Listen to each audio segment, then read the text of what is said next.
Hey, we have Sam Bankman-Fried's case up on screen where the government has chosen not to pursue the campaign finance prosecution that was originally planned, of course, to insulate a bunch of politicians that are implicated in the scheme. So this letter was sent on December 20th. 2023. Let me see if this view works any better. It may. Here we go. Oh, no, doesn't work. All right. Dear Judge Kaplan, on behalf of our client, Samuel Bankman-Fried, we respectfully submit this letter to request a short 4 to 6 week adjournment of the sentencing hearing in the above captioned case. Sentencing is currently scheduled for March 28th, 2024. The first and second disclosures of the pre-sentence investigation report, PSR, are scheduled for January 5th, 2024 and February 2nd, 2024, respectively. The pre-sentence interview of Bankman-Fried is scheduled for this Thursday, December 21st, 2023. The defense requires additional time to collect materials necessary for the sentencing submission. And where does it get to? Okay, so this is a sentencing situation. Where does it get to? Let me check my, maybe I grabbed the wrong.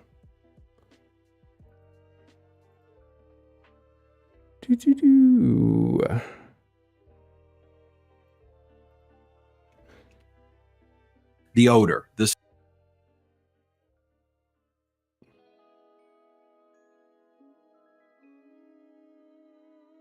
Okay, so this is a new letter. I apologize. I grabbed the most recent letter from the docket. Dear Judge Kaplan, let me just make sure we can see this on stream. Yes, we can. Dear Judge Kaplan, the government respectfully submits this letter to provide notice to the court and the defendant that it does not plan to proceed with the second trial in the above captioned matter. As explained before, much of the evidence that would be offered in the second trial was already offered in the first trial and can be considered by the court at the defendant's March 2024 sentencing. Given that the practical... my eyes. I'm sorry, I'll have to look very closely here. Given that practical reality and the strong public interest in a prompt resolution of this matter, the government intends to proceed to sentencing on the counts for which the defendant was convicted at trial. Yep.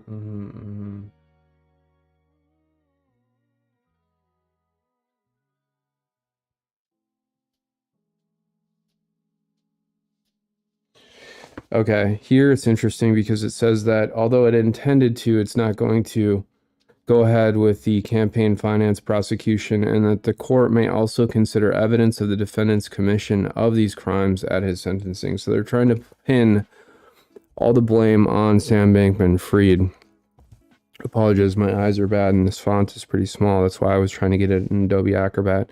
But unfortunately, I didn't get the right one because I grabbed the most recent docket submission, but this one was apparently The next one, I got it from core listener. Anyways, so yeah, everybody's kind of outraged that this came on a Friday right before New Year's and kind of in between Christmas and New Year's. So they're trying to slide this in to avoid a huge media issue.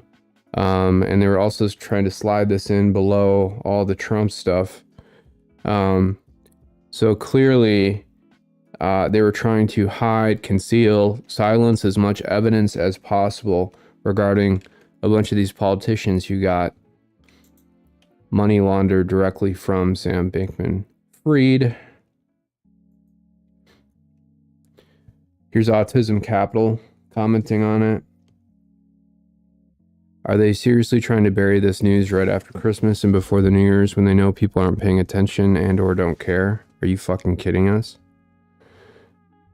Here's one comment. Open bribery is the hallmark of end-stage empires. They know their media disciples will never report it. It is not possible for you to try and hate them enough. Bro, he already has a max sentence of 117 years. Why does he need to be charged for more things? I mean, that's a good point. But I think what they're trying to get at here is that they're pinning all the blame on Sam Bankman-Fried when a lot of these politicians are implicated in the same campaign finance fraud scheme, and they're getting away with it. And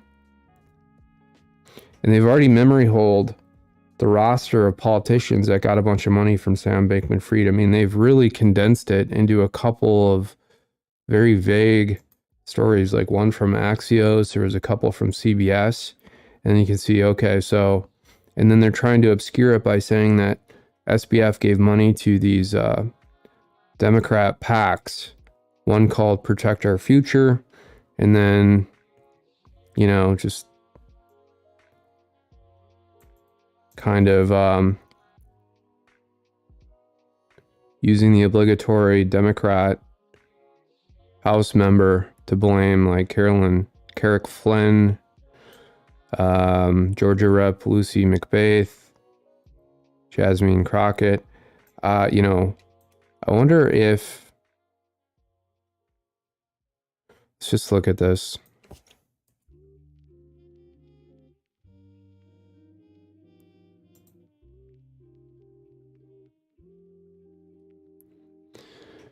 Right.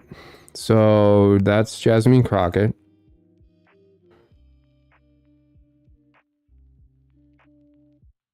Remember when they tried to spin the fact that they said that SPF also gave money to a bunch of Republicans when most of the money actually was going towards Democrats? It's pretty much what they're doing right here with this sentence. If anything, these Republicans are rhinos. But yeah, okay, open secrets. Okay.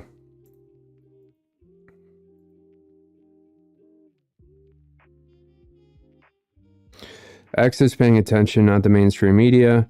This isn't news. Laura Shin went over this months ago. It's a waste of resources to try him for these if they can consider them in sentencing for the current one. Interesting. Interesting. So Laura Shin is trying to position herself somehow to get some sort of job with CNN, if that's true. Now, again, they're just focusing on what's directly in front of their face. Like you wave a shiny object in front of the face of Kevin Hayes, and he focuses on that shiny object instead of actually thinking of the bigger picture here and what they're actually trying to hide. And that's exactly how these courts get away with just a shitload of corruption. Well, so Reinhard Goldstein says, do you think the donations were for nothing? He is royalty. He can do these things. If he were royalty, he wouldn't be languishing in prison right now. He was their fall guy. He was their tool. He's still getting life, my G. Take your meds. These people are so stupid. They don't understand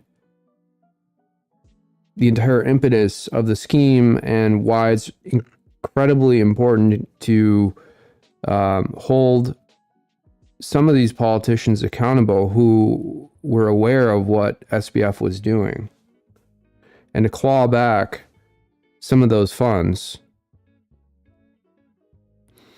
Archon, it is fucking outrageous. Every government agency is corrupt beyond redemption. The DOJ, SEC, CIA, and FBI are the worst. And they just flaunt it shamelessly too. Yeah. Top Democrat donor, ESG pusher, subversive. This tiered comment system is interesting because sometimes when I click on the one apparently that has the most outrageous comments, there's nothing in there. And then sometimes when I click on it, the comments are not outrageous at all. So I don't know if these are like accounts that X and the machine learning it potentially uses to categorize these comments, thinks that these accounts here are somehow bots or new accounts or something. I don't know. Okay, so back to the letter. This is from Tane Wren on behalf of Damian Williams, the U.S. Attorney.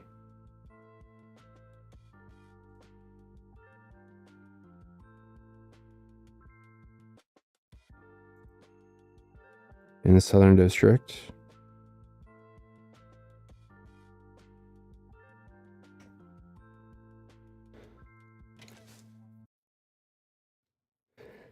I wonder, so, I mean, this would be a good issue.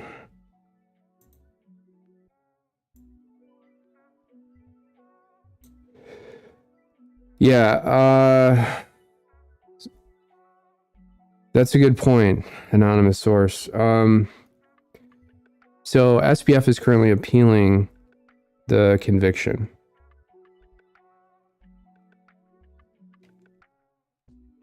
Or will after sentencing. And what if SBF wins on appeal? SBF will go scot-free because they didn't pursue the second trial.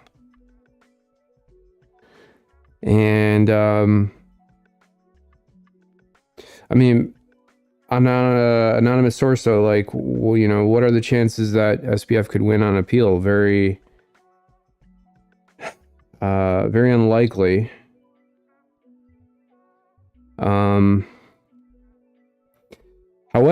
However, if you take Ghislaine Maxwell, for example, I mean, the kind of rigged trials and corrupt deals and back channel communication they have set up, you never know. I mean, they could easily get to the Second Circuit and somehow untangle this first conviction and let SBF go scot-free.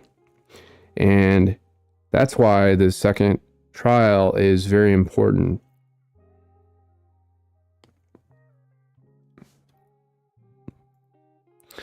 Now, this actually originally came from, I think it was broke by DC Drano 16 hours ago. My brother sent this to me. And so DC Drano's original tweet. I'm trying to change up my microphone stand here, and there's these little threads that you have to get for this connection here, and I had them over here, but suddenly I can't find them. So it's really frustrating me because I want to be able to turn the microphone like this, and I also want to have it close to my mouth, which is the preferred location for the microphone. And then you can hear me more clearly because I've noticed some of my words are not being picked up. And this isn't a very complicated audio scheme that I've got on my machine here, but still the streaming audio stuff can get pretty complex quickly if you're not on top of it. I did hire an audio engineer to set this all up, and I still don't quite completely understand it. And again, I'm a power user with this stuff, so that just shows you how complicated it can become. So I was a little bit concerned that the microphone was losing a few words as I was watching the replay of my streams, and it made me kind of look like a retard. So I wanted to make sure that I was using the microphone properly. And then we run into all these other secondary issues where I wasn't able to find the thread for the connection here. yada, yada, yada. I actually have a couple microphone stands here, by the way. I have another one that's a little bit better, actually, that I discontinued using for another reason that I can't remember, but I think this one is a little bit better, but this connection isn't solid. Anyways, DC Drano says this is insane corruption. FTX snowplowed millions of dollars into Democrat campaign accounts. The Department of Justice separated campaign finance charges from this fraud trial. Remember, we went over this about a year and a half ago. And the reasoning behind this, because they were trying to conceal and insulate a bunch of these corrupt politicians in DC, hide the source of the income, and more importantly, try and obfuscate exactly where SBF's money originally was sourced from and where he was sending it. Because I think what was happening is there were people who were depositing large proceeds, probably tax dollars that were given to Ukraine, into FTX.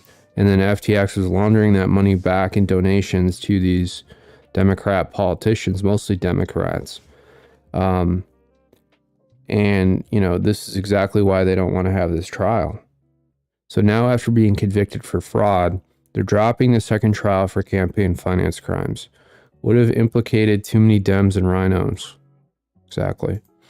I know our government is corrupt, but sometimes things like this surprise me.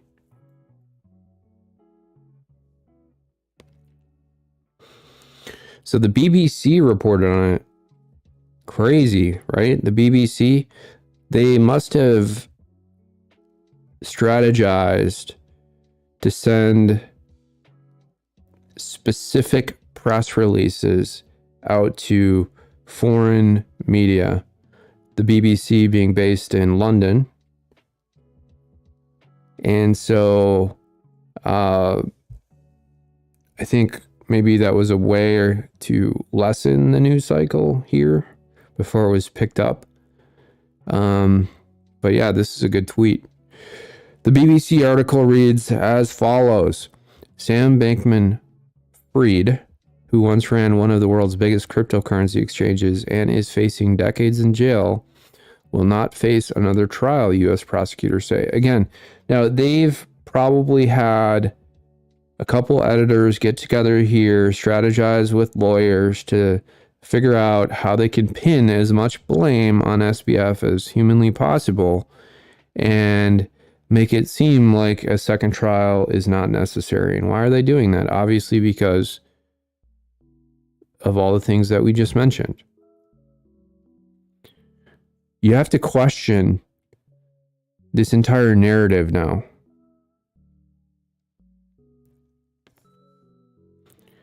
The 31-year-old was found guilty of fraud, so they underline this too.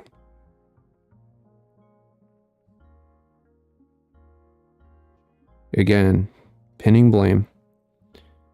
And money laundering last month. You notice how they don't underline fraud or money laundering? Because they want to take your attention away from the fact that he was actually engaging in money laundering.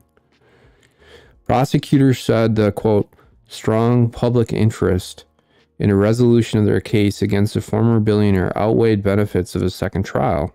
Oh, interesting. So where is this strong public interest coming from? Because I didn't hear anyone talk about the fact that they didn't want a second trial. Totally corrupt. Everyone wants a second trial.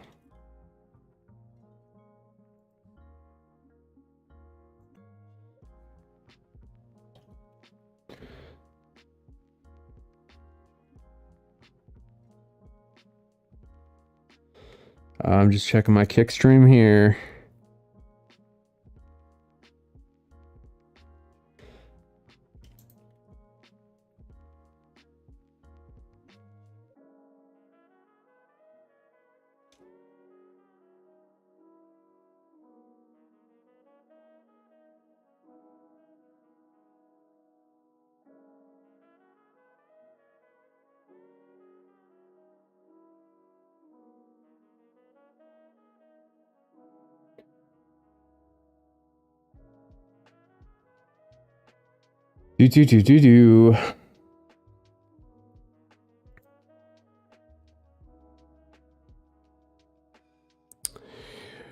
SBF had faced 6 charges that had been separated from his first trial. These included campaign finance violations, conspiracy to commit bribery, and conspiracy to operate an unlicensed money transmitting business. Thank God I can actually read this, by the way. My eyes are so bad now. I need font that size. Okay, so this is actually kind of retweeted from Cernovich here. So let's read this. It's very similar. Okay, yep. No bribes will be made public. That's true. Mop-up operation complete. Wake up. Your government doesn't represent you anymore. The only bipartisanship and governance going on in DC is corruption. David Giglio. It wasn't just Democrats. Outside of McCarthy, who got money from SBF, his partner handled the donations to Republicans. All of DC was in on it. That's why the GOP hasn't pushed the issue. They want it buried as much as the Dems. The only bipartisanship in DC is corruption. This is KK Bird. Yeah, quote, strong public interest, unquote, is why prosecutors are not moving forward with the second trial of SBF. Let's play this.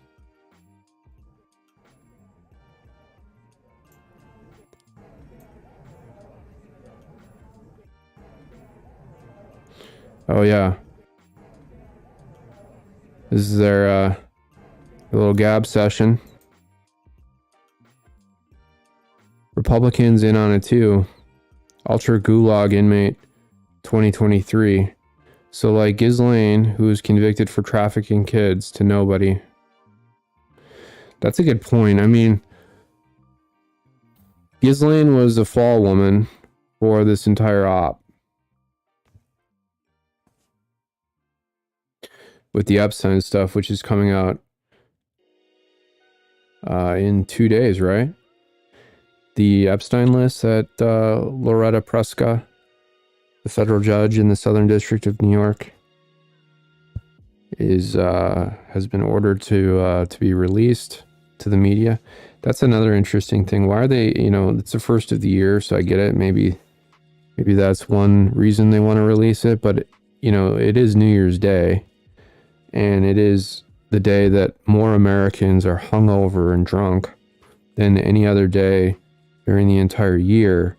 So is that symbolism that they want to memory hole the Epstein client list? Who knows? Who knows? Maybe it's just because it's the first day of the year. It's a big, happy, fat, and rich club, and we ain't in it. This is a George Carlin quote. We just pay for it. I'm honestly not sure whether the trial would have resulted in any new evidence coming to light, but it certainly spares embarrassment for many in DC. Plenty of Republicans on that list too. Max, there would have been plenty of new evidence.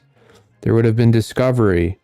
Potentially some of this evidence would have come out at trial when it was admitted into evidence. So yes, there would have been. There would have been emails, text messages, all kinds of shit. You would have seen who would have been subpoenaed, potentially what kind of search warrants were issued, stuff like that.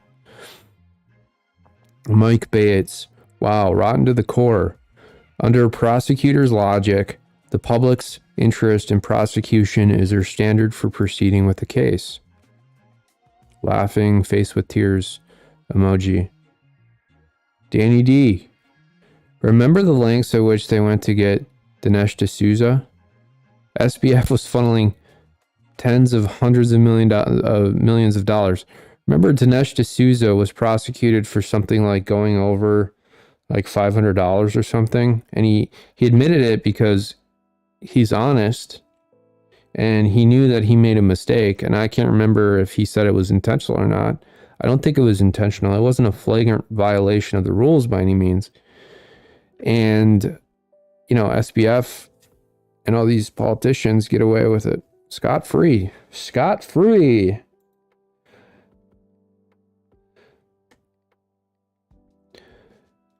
Moronic headline says, Bernie Madoff lived in the wrong decade.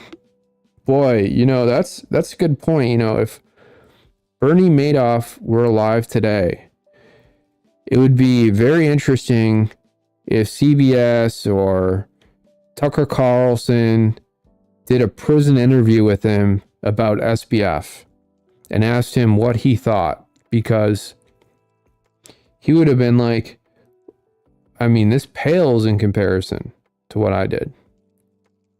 Or he would have said the opposite. He probably actually would have said, wow, what I did paled in comparison to SBF.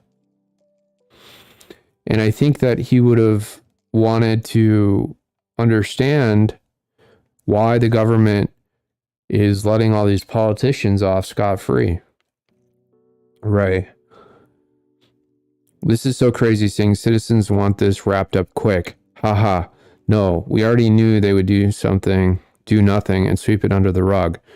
If this was Trump or just a congressman getting $100 from OnlyFans girls, oh shit, better do a deep dive investigation. That's a good point. What was it, like Matt Gaetz or something? The hell just happened? Thing like refresh or something? What the hell? Now I have to, the hell? Xbox Social. There we go. Thing pivoted really quickly there. Okay. I think it was like Matt Gaetz or something that gave or something $100 to an OnlyFans girl. It was just like incredible. I know like Hunter Biden was giving thousands of dollars to escorts and stuff, but that money was from a corrupt Ukrainian oil company, energy company. And it was entirely different. Then it was way more than $100. Ooh, tactical wisdom. But Dinesh had to go to prison for campaign finance violations. God works in mysterious ways, and putting Dinesh D'Souza in prison. In fact, I don't even think they put him in prison. They just gave him supervised probation, actually. Maybe they put him in jail for a couple days. I don't know. I don't think they did. He took a plea deal, of course. But God works in mysterious ways, because Dinesh D'Souza is now fully against and is making, a bunch of movies, 2,000 Mules, Police State. Of course, he worked for Reagan.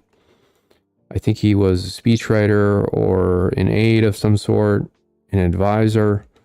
And that's originally why they went after him, of course. The Democrats did. Obama went after him. And then remember the U.S. Attorney Prabhat, or whatever his name was, in the Southern District. It was another Indian who went after him. And Dinesh just like nailed him to a cross and continually exposes him for what he is. And he was just a corrupt prosecutor who was Obama's, minion. What is his name?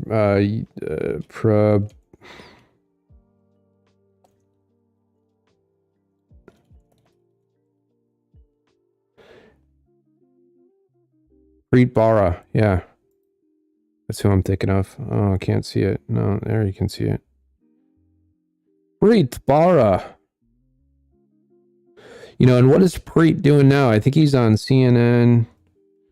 Why is Wikipedia asking for money when all they do is censor Americans and then defame basically everybody and conceal a bunch of crime? I tried to update Reid Hoffman's bio to talk about the fact that he was financing the E. Jean Carroll case against Trump. And if we were to go and look at the actual edit history of that, they banned my account. They threatened me multiple times. They said they were going to sue me and a bunch of shit. They banned my IP. And, and now they're asking for money from you. It's utterly absurd. Back in the day when Wikipedia came out and Jimmy Wales launched it, and again, I can tell you the history of Wiki. And Ward Cunningham, who's a software architect who created wikis for technical documentation with respect to software platforms. It was originally called C2. And Jimmy Wales stole that idea just in the same way that Bill Gates stole the idea for an operating system GUI from IBM, and to a lesser extent from Steve Jobs, because they went to Xerox PARC and they saw IBM's early implementation of a windowed GUI, and that's why Windows is called Windows. Anyways, Jimmy Wales is a thief, and Reid Hoffman is corrupt. But getting back to Preet Bharara, what is he doing now? He's on CNN. He is on MSNBC. I don't know, maybe he's working at some... Oh, look, he wasn't even born in this country. He was born in India. And that just goes to show you. I mean, no one is saying that Preet Bharara isn't intelligent. Of course he is. But, you know, he wasn't born in this country. He has different values. And, you know, this is kind of how they creep in this corruption. They bring in immigrants. They put them in very, very powerful positions. The U.S. Attorney in the Southern District of New York is perhaps one of the most powerful positions in the world. You could arguably say that's probably top 20 in the world. And no one would really argue that much with you. I'm getting a bunch of weird notifications here from Discord because I had to join ICE's Discord to get some evidence of your girl Greenfield. But now, since it's like the most active Discord, I'm getting like thousands of notifications and it's super annoying. I have to change those settings.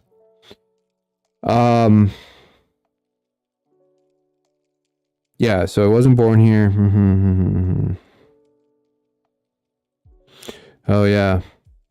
Oh yeah. Look at these two corrupt officials. Eric Holder gave a bunch of guns to the cartels that we're now seeing being used to facilitate the illegal immigration into this country.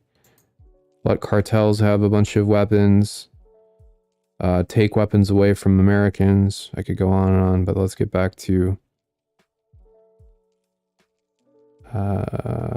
where are we?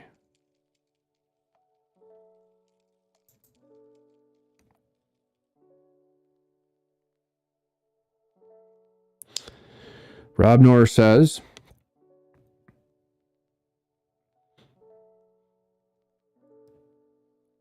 well, to finish that point with Dinesh, you know, I mean, Dinesh has become way more publicly noticeable, bigger and bigger and bigger, and people respect Dinesh.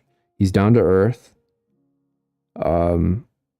I like Dinesh. I think he came out here a couple of years ago. There was a huge sign. He did a speech. A fantastic speech. He's been very honest about, you know, what he did and what they tried to do to him. And the fact that they tried to destroy his family and destroy his ability to make a living for his family. And no one is saying that no one should have, you know, zero chance of actually providing for their family. And that's what's so insidious about it. And he kind of like woke up to corruption in this country because Dinesh, of course, is Indian, although he mostly grew up in this country. I think he came to the US when he was like 14 or 15. You know, he was kind of used to, and he was sold on a different set of values about the US. Like, it's the land of the free. It's a land of opportunity. You know, you can say what you want. There's free speech, as long as you're not, you know, inciting violence, of course. But now we've got to a point where anything you say, they'll somehow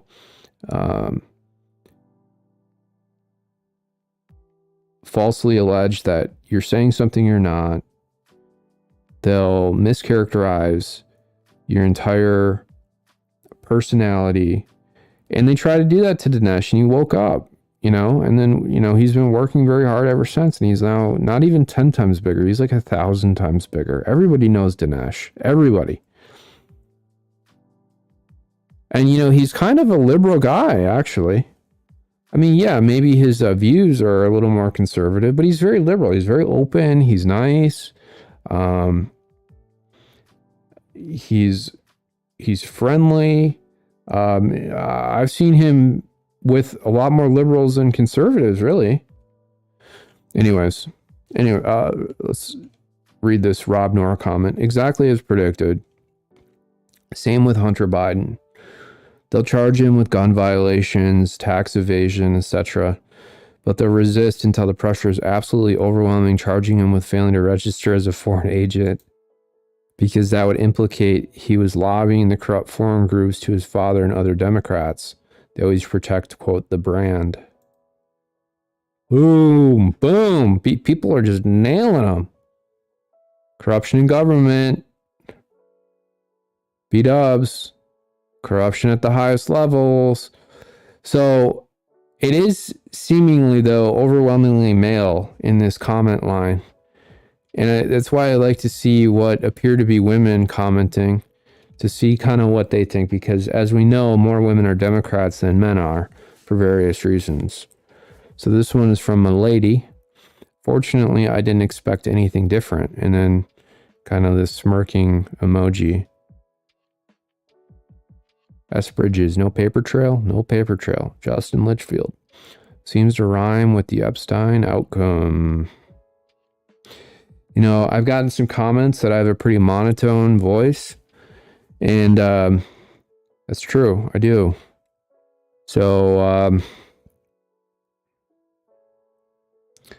I have I haven't seen many people. In fact, I don't know if I have. I type faster than anyone that I've ever seen. There's been a couple typing speed competitions at the software companies that I've worked at, and I've always won every single one of them.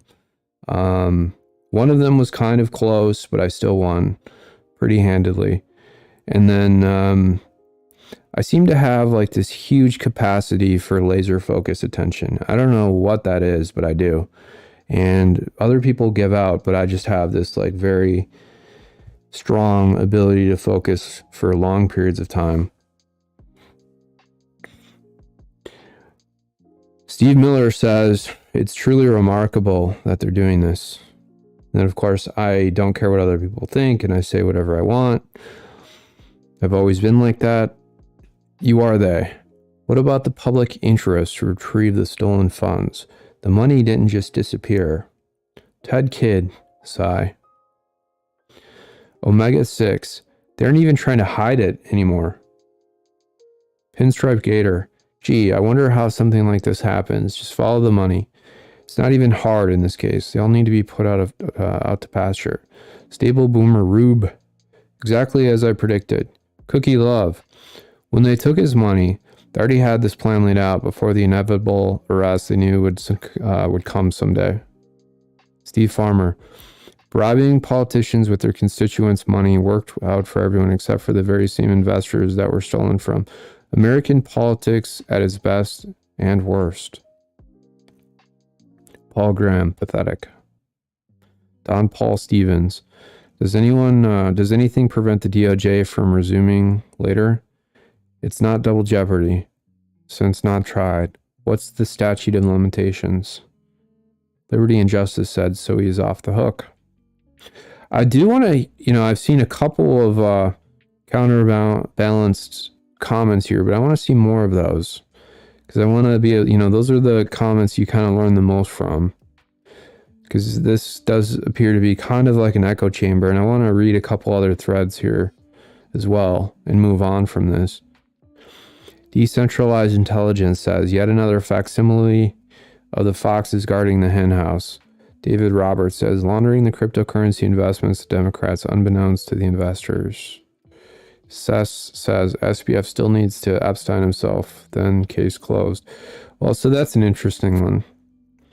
I guess that's probably the next step in this whole thing is there's going to be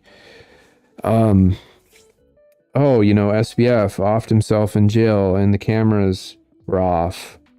The guards were sleeping.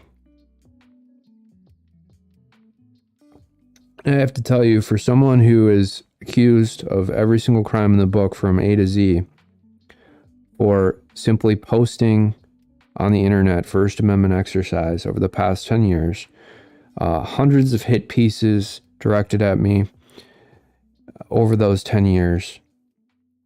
And every time that they try and use the same playbook, the same tactic against me, I just get bigger and bigger and bigger. And I don't care about getting bigger. In fact, I would prefer probably not to. But at the same time, like, once you get over the first sort of step of that, because it's initially pretty stunning when you're kind of like taken out of your position in life and you're like, oh my God. But then after that, you really don't care. And so for someone who understands this whole situation well, it's not even unlikely that the cameras could be turned off. It's impossible. And it's also not even unlikely that the guards would be sleeping. Something was going on there. Either the guards were drugged or they were paid off and bribed. But it is very likely that something like that could happen potentially to SBF, given the amount of corruption that occurred here, the connections to high-level Democrats and rhinos. And they're all, ironically, right now, when this Epstein list is going to be released on January 1st, they're all partying down in St. Croix. They're all partying down in St. Bart's. I just saw a tabloid article that Heidi Klum is also in St. Bart's right now. This is very weird. It's very close to Epstein's Island.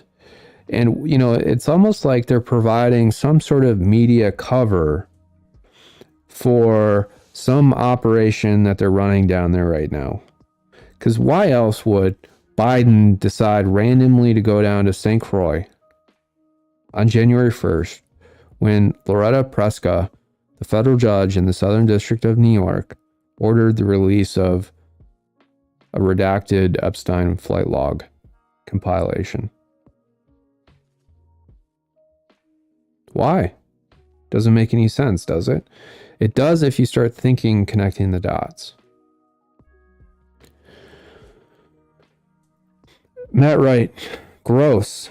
And, here's the other thing that I remembered is that, I think it was 2 or 3 years ago, the Defense Department, when they started rolling out all these woke programs, they wanted to do this media, teaching thing where they were trying to basically teach propaganda more openly to members of the military to try and somehow brainwash them into not actually reading comments on Twitter or X, not listening to alternative media and just believing whatever is presented by the mainstream media. They really were aggressive about that 2 or 3 years ago. And they've kind of backed off of it a little bit. But that this was all driven by these high-level politicians who wanted to do anything they possibly could to prevent the truth from coming out and conceal all their crimes. And that was just one other little, slice there of their strategy. Michael Harding, can he be open in 2025? Could be. They can bring another prosecution at any point, but they're going to try and get SBF off on appeal, scot-free. We got the vitamin C and the vitamin D in this water. I have some flavoring in it. It's pretty good. Alice in Commieland, can we beat this machine? Steve Yoke, of course. I need to read Atlas Shrugged. Ooh, yeah, good point. Ayn Rand. Again, for my mental health's sake. Good point. I like that tweet. There we go.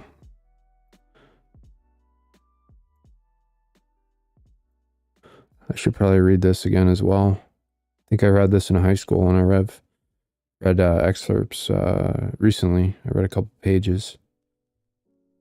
Dystopian United States, in which private businesses suffer under increasingly burdensome laws and regulations. Sound familiar? Yep. It's about this sort of like very oppressive dystopian government, a bunch of propaganda.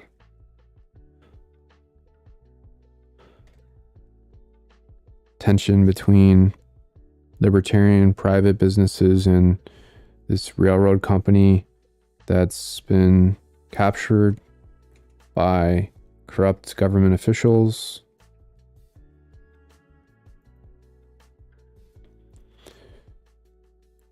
Oh, another interesting comment from Jose Rosado. How long until they suicide him?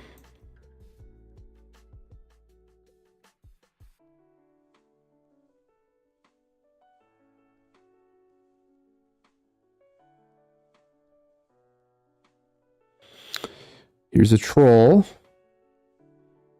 which I've seen posted in a lot of these threads.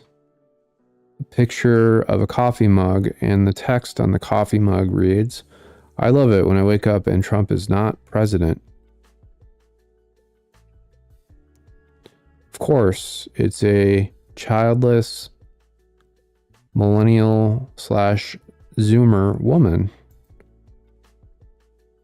Or it's a troll. It's a bot account. I'm not sure. Oh, 132,000 followers. I think it's a bot. I don't know. But if it's not a bot, it's definitely a childless Zoomer woman. Okay, show more replies. Yes, show me. Another win for the Nazis. True, true, true. This is what bullshit smells like. It's a poo emoji. Nick Albertini says, no trial, no discovery. No discovery equals cover up. This is bullshit. Yep. Yeah, that's a great comment. That should be everywhere. I like it. No discovery equals cover up. No discovery equals cover up. I'm going to just start naming all my streams. No discovery equals cover up. I like it. I love it. Jason, this is how our government works. Just disgusting. Pensive emoji from Greg. I like the, instead of the Ukraine flag, he's got the poo emoji in his profile. He says he's the VV rabbi. He's lactose intolerant. He's a mind reader. Lover of lamp. Huge Angel fan, dude. I like it. I like it a lot. Dougie Doug. Wow, what a fraud. Dougie Doug, remember from the Fresh Prince of Bel-Air? Dougie Doug. Robert something musings at Gmail. Lawfare works. When wealth determines legal discretion, there is no equal protection under the law. Constitution overwhelmed by lawfare. That's a really good point. It's another really interesting phrase. Boy, some really good comments in this one. The Constitution is overwhelmed by lawfare, isn't it? We the people are left out. Our DOJ is very effective in burying Democrat crimes and fabricating them against conservatives. Geez, wow. Another amazing, brilliant comment. Exactly right. Biden pardon on the way out. Yeah, what happens when Biden pardons Hunter and himself? In what? Like about a year from now, really. Probably January 15th or something, right before he leaves office. That's actually a really good question, and it's an interesting issue that's being raised by Steve here, which is what happens and how can we expose the fact that Biden will pardon himself on his way out? What can be done to prevent Biden from doing that? And I think we can take a little page out of the lawfare book that President Trump is experiencing right now and make sure that Hunter and his father are prosecuted at a state level, because Biden can't pardon himself from crimes committed at a state level. He'd have to co-opt some governor in that state, depending on, some governors don't actually have the right to pardon. Georgia, for example, they've tried to change the state constitution so that only the legislature has the power of a pardon, which is probably unconstitutional, but you'd have to go through a huge case to get there.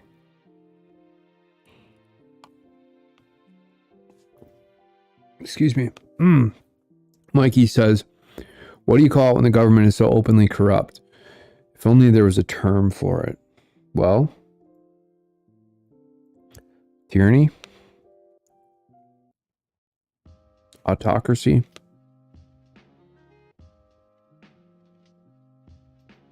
Authoritarian? Stuff like that. So if we go back to the DC Drano line of comments, we can look at, so this was from 17 hours ago. Who is this? Okay, whatever. Uncommon Sense 76 says, and this has got 18,000 views. Wow, okay.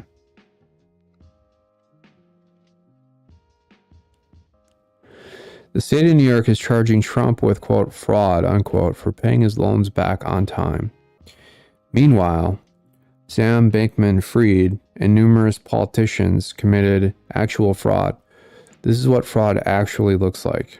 Okay, so this is actually the list. Let's bookmark this.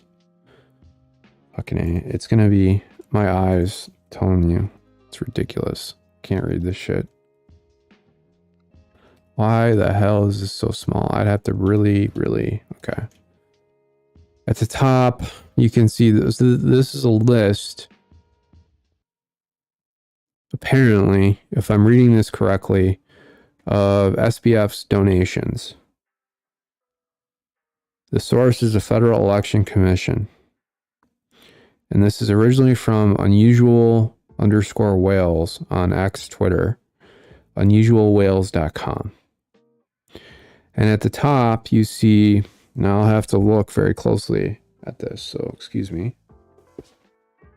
The DSCC, the Democrats something committee, got 60 million, something like 60 million. I don't know. I can't tell.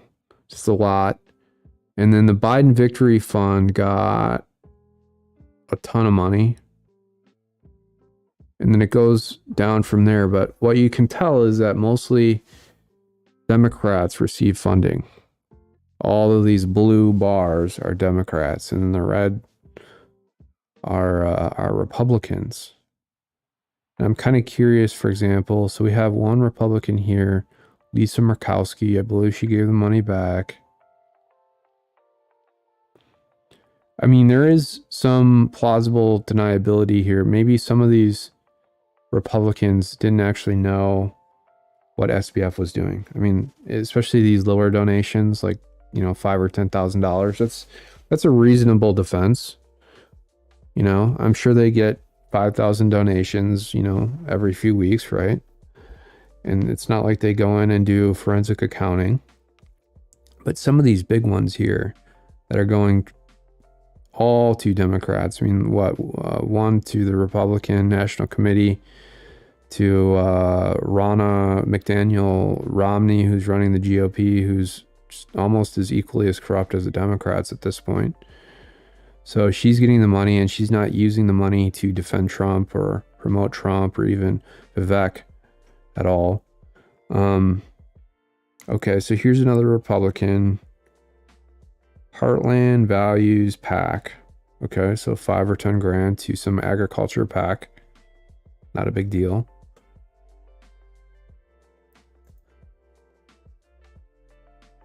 Yep, I agree.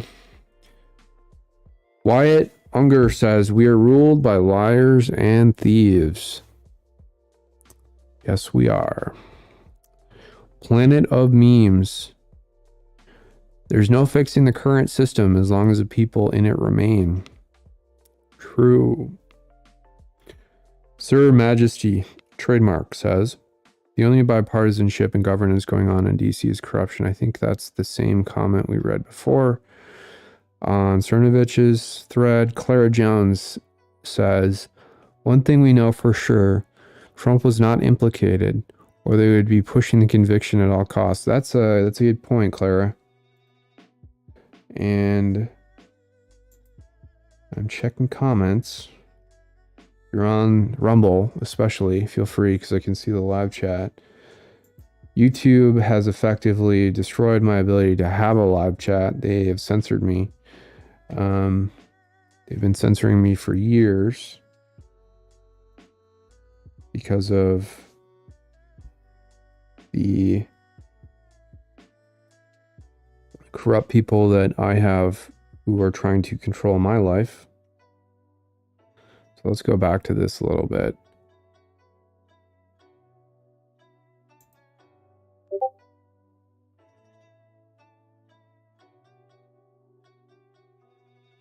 More Ice Pisidian notification throwing me off here. What the hell? Come on, Discord. So many pop-ups. So many pop-ups.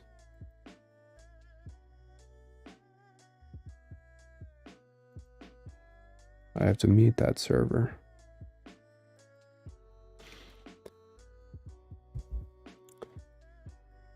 J. Murray says, I never believed he gave to the Republicans. When SBF talked about the donations, he used the term dark money when referring to the money he sent. That is a dead giveaway. Denise says, we are so screwed as a country. How do we come back from this corruption? I don't think we do. I don't think this is the crux of the corruption that is destroying this country, but it's certainly part and parcel to it. One slice out of many. Who is John Galt? His knowledge of the corrupt players is why they do not want the second trial. More government corruption and cover-up. It must end. At Judicial Watch, at Judiciary GOP. Now that they're dropping the case, I guess everything's available for FOIA and subpoenas to find out what really went down. No, it's not. They will cite prosecutorial immunity and you will never get access. That's another good point, though, because so they're clearly being sarcastic. They wrap it in the guise of prosecutorial immunity so that the public can never get access to those documents. And that's why they want to suspend it.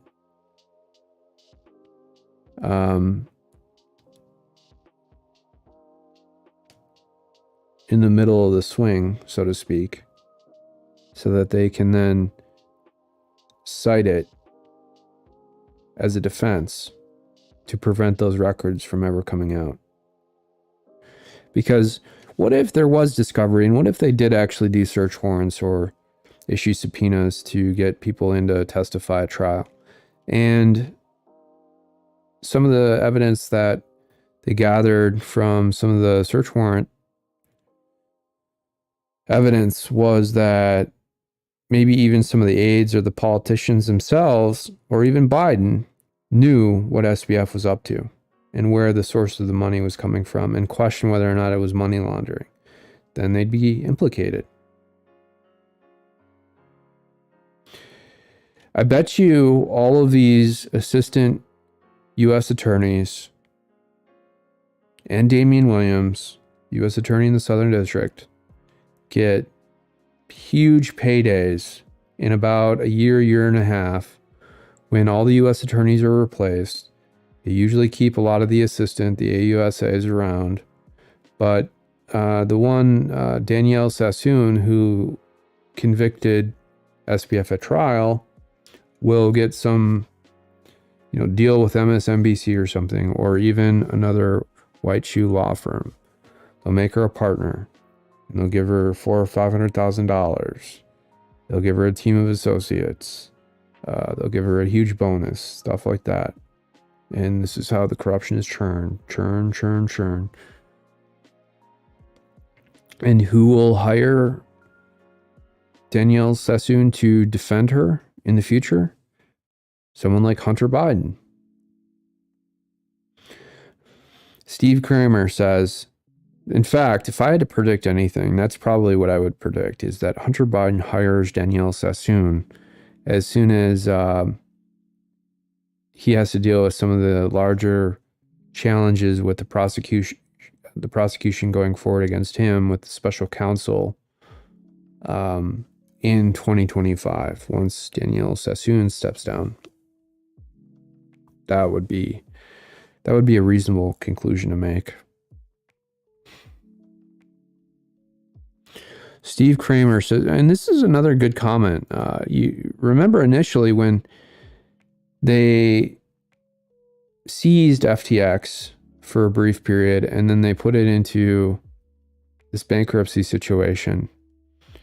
Everyone's funds were gone, and people were pissed. If you looked on SBF's Twitter, people were like, "Where's my money? Where's my?"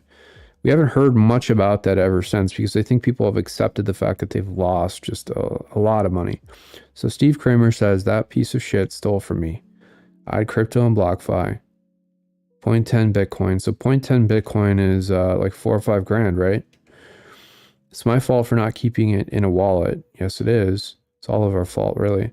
But he should face prison time. Well, he's already facing life in prison. But the point is that, these politicians who are in on it are not also getting held accountable. But yeah, with crypto, the decentralized nature of the wallet, I mean, you're kind of violating the whole idea of this decentralized blockchain by holding your Bitcoin in a centralized exchange. And of course, a lot of people do that because they want to be able to trade and lever that Bitcoin or the cryptocurrency to trade,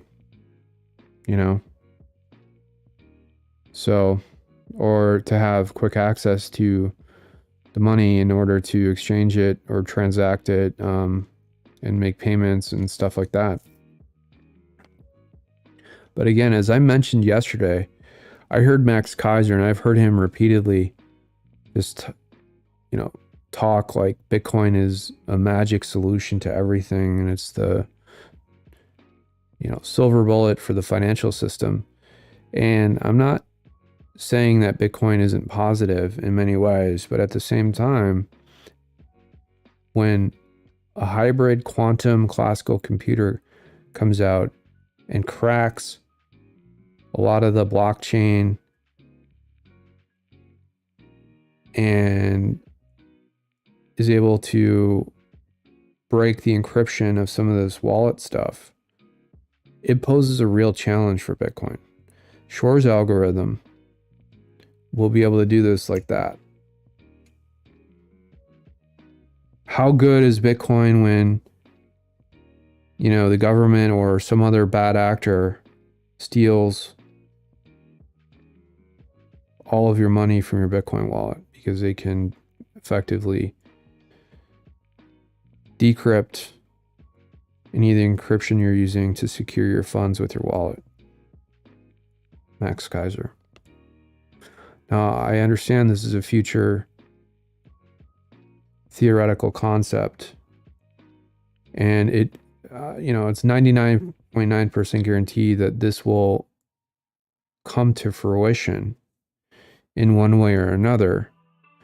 I'm saying the technology itself to be able to do this. I'm not saying it will happen, but there are, there's no silver bullet, and there are encryption standards that are able to defend against this, but I think people need to be proactive as well, and you need to diversify. That's why physical commodities You can never really go wrong as long as you can protect yourself physically from other people taking them from you. Physical commodities, if you're carrying them on your person, especially if you're a man and you can defend yourself, very difficult for someone to remotely take, diamonds from you. They have to be physically near you, right? Joe Miranda. Corruption runs deep.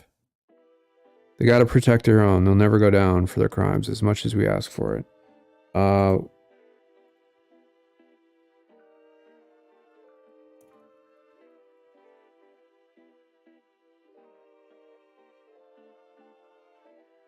So I want to pull this up now that I'm talking about Bitcoin.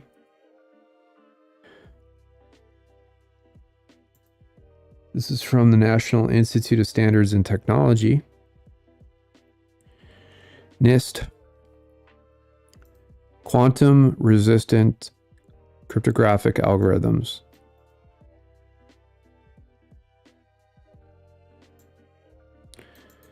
These are some of the defenses that could be used against Shor's algorithm. And the future, probably the next 5 or 10 years, where a bad actor tries to disrupt the blockchain, whether that's Bitcoin or other altcoins, they'll probably test it out on some other small, altcoin first. But you have Crystal's Dilithium, you have Falcon, Sphinx Plus, Crystal's Kyber. This will be used for general encryption. These are asymmetric, I think, signature-based encryption standards, meaning I think both parties have to have their own private keys.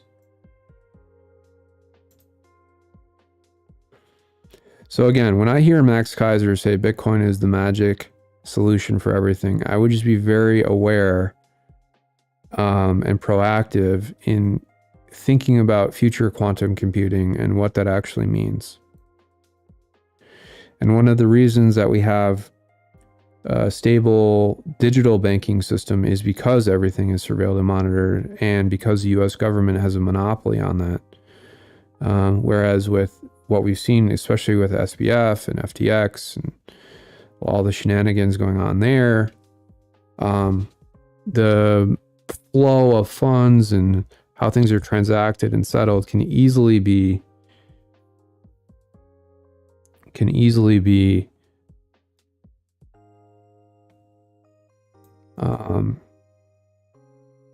manipulated by bad actors.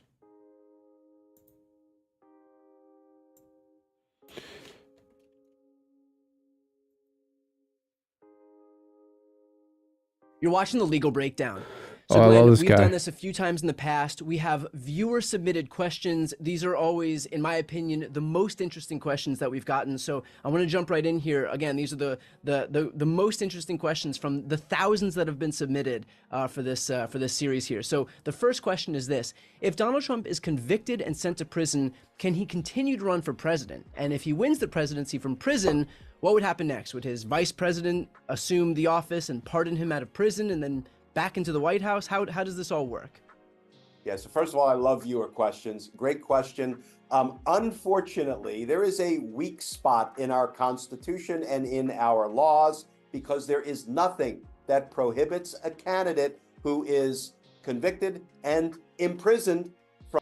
Hey, anonymous source, what's this guy's name again? Oh yeah, Brian Tyler Cohen. He's got 2.5 million subscribers. He's also doing MSNBC segments, or they're clipping out whatever he's doing on YouTube. From continuing to run for office. Indeed, there is nothing that prohibits him from being elected and serving as president from a jail cell. Now, there are any number. That would be epic, bro. Not that I want President Trump to ever experience prison, but it's comical that on election day, President Trump could actually be in jail. Now, of course, this will never actually happen, because the Secret Service won't allow it. But let's just say in a hypothetical world, Trump is somehow sitting in jail, like a wing of a jail, right? Because they're not going to put Trump actually in a jail cell. So Trump will have basically like a condo in jail, right? With a bunch of Secret Service agents. So he'll have a refrigerator, he'll have a TV, a nice little couch, access to the news and newspaper. And the only part of this is that he'll be physically sort of immobilized in this jail facility. And then they'll try and force him to go to bed at like 9 or 10 o'clock at night. That's it. And then like wake up at 7 o'clock in the morning. That's it. Those will be like the only jail rules that Trump has. But if Trump were in jail, again, this is a hypothetical, right? And he wins on like November 5th, 2024, election day, right? And Trump is celebrating from the jail cell. I think that would push Trump's margin of victory over Biden to like 20 points or something. I don't know, probably even 30 points. Number of scenarios that could play out. For example, why are these people, I think they're catering to this nanny mommy class of women who for some reason are so susceptible to brainwashing or the mainstream media, or they really don't like Trump because Trump has, I don't know, outlawed abortion, more or less. And he, actually, of course, Trump hasn't done that, but just made it harder, I guess, to get an abortion if you're in certain states. If somebody was elected from a jail cell, I like literally don't understand it. If someone else has a better explanation than me, let me know. But I do not understand why so many of these women, Zoomers and millennial women, and they're all childless, don't like Trump. You know, would he really want to continue to try to govern from prison? He could resign the presidency. He could have. What do you mean govern from prison? What are you talking about? The moment that January 21st, 2025 hits, Trump will be in the White House. The vice president who would take over as president, pardon him for his crimes, then maybe it's hard to imagine the different scenarios. Trump can pardon himself on January 21st, 2025. That's why they're trying to hit him with all this state crap in Georgia and change the Constitution so the governor can't pardon him. Scenarios that could play out. But to directly answer the question, there is nothing prohibiting a candidate from continuing to run for office, even if he is a convicted felon, even if he is imprisoned, and there's nothing preventing that same person from being president of the United States. Okay. Another question that we've gotten, and we've gotten a number of... Everybody understands that the legal system is corrupted, and that generally speaking, a lot of the prosecutions that are occurring are political hit jobs, and that they become the arm of Democrats, and they protect one class of people, either Democrats or like millennial or Zoomer women. That's it. And they're willing to fabricate evidence against anyone they don't like. And I think that these people still think that a lot of people have faith in the legal system, but everybody knows that it's just the military arm, effectively, of the, it's the domestic military arm of the establishment. Iterations of this same question, but assuming Donald Trump loses the...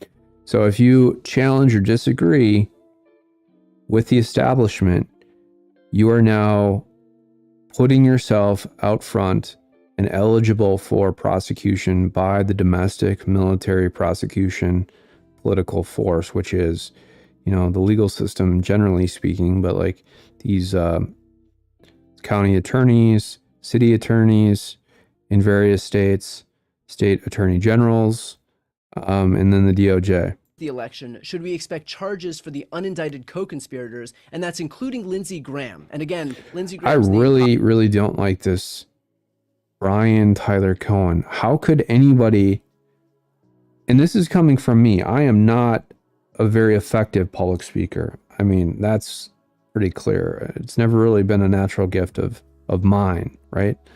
Not that I am a terrible public speaker. At times I am terrible. But like Brian Tyler Cohen is really bad. Why would anybody listen to him? It's blowing my mind right now.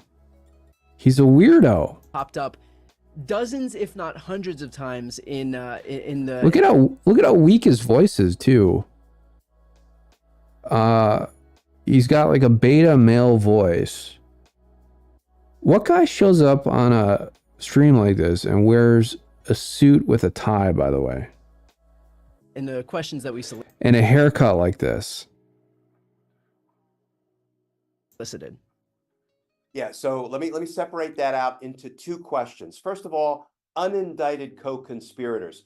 We know that because he's got Glenn Kirshner on his stream, he's got some back channel deal with MSNBC, and I think that's kind of how MSNBC is starting to align itself with specific streamers, because they've realized that their ratings have gone down severely and they need to start getting into streaming. And they've kind of, I think, back channeled Cohen here with some deal, because there's no way that this guy is capable of getting 2.46 million subscribers without some back channel deal.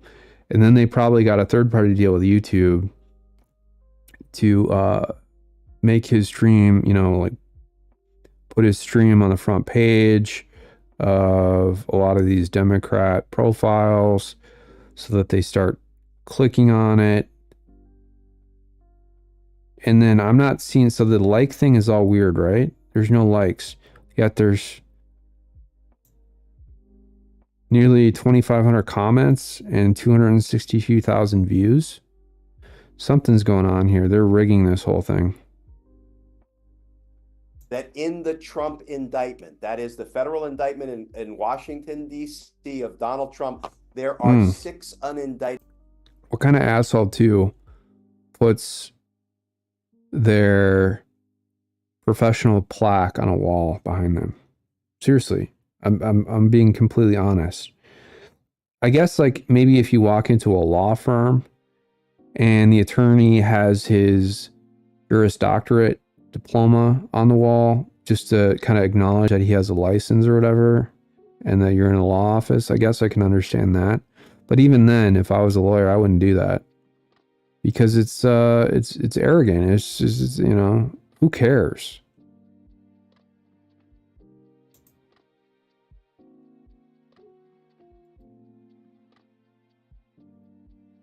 Co-conspirators. Now, they are listed, they are described, but they're not named. But we basically know who they are. They don't include Lindsey Graham, but they do include people like Mark.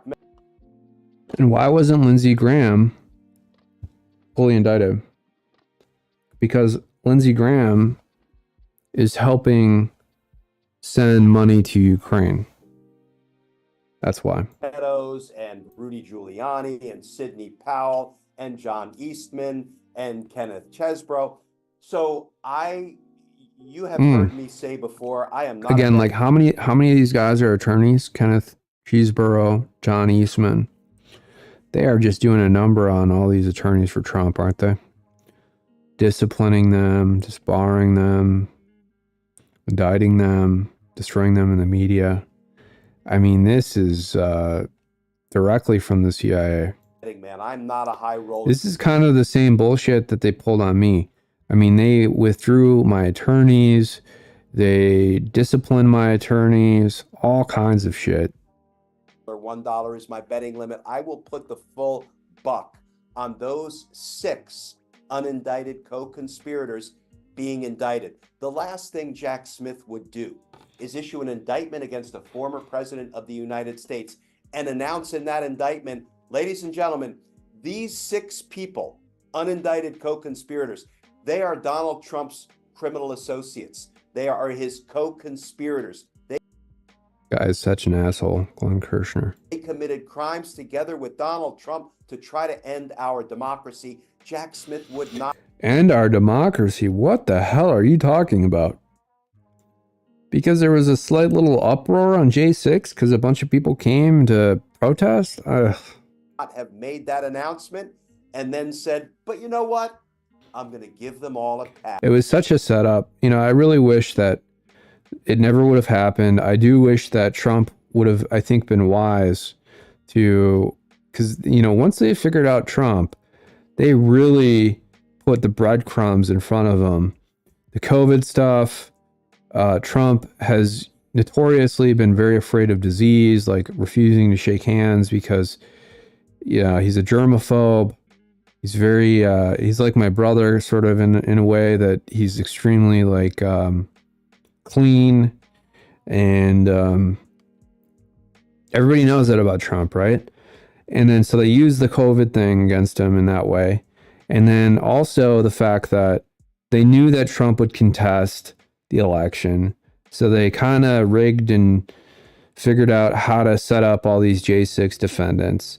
And I, you know, once that was rolling, I knew, because, you know, like I could smell it after COVID and everything, because I knew that they had analyzed Trump's psychological traits, that he's a germaphobe. And that's why Trump went along with all the COVID stuff as well. Because he was like, yeah, I'm a germaphobe, you know, we need to protect people, which is a reasonable, immediate desire when you're faced with something that no one really knew anything about in a very compressed timeline. But when it came to January 6th, I could smell that from a million miles away. And I was wondering why Trump couldn't smell that, because I think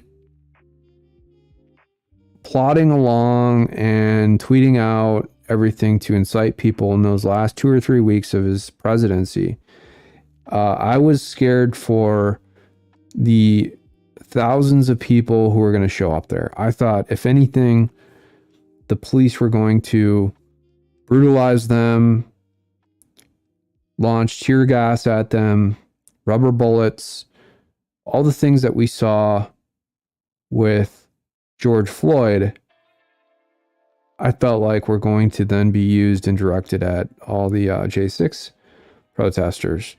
And my sort of intuition was partially correct, mostly correct. And I guess I didn't put enough thought into it to think that they were going to try and say this was an insurrection at the time, and then use this as a pujol to prevent Trump from then getting on ballots in certain states in 2023 and 2024. And boy, I mean, they have really put the talking points forward here, especially with Glenn Kirshner saying, oh yeah, it's an end of democracy. What? I'm not going to indict them. He will absolutely, in my opinion, indict those 6, though perhaps he's waiting for Donald Trump's trial to run its course first. Now, let's talk about the political co-conspirators. Right, and by the way, on the political stuff, this answers the next question. And I realized that after I think Brian Tyler Cohen, I don't know why you have 3 names here, Brian. Brian Cohen, do you have to use 3 names, Brian? I guess there's a lot of Brian Cohens in the world, so he has to use 3 to make himself seem somewhat unique.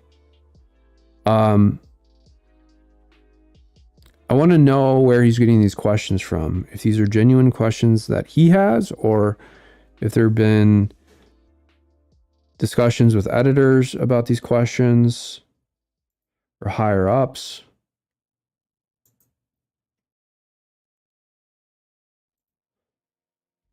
Let's continue playing this. after having said it, that Lindsey Graham was not an unindicted co-conspirator. But the next question, regardless, was going to be, why has the DOJ not moved forward with investigating members of Congress who were involved in January 6th, and will they ever be held to account? So let's combine that into that question.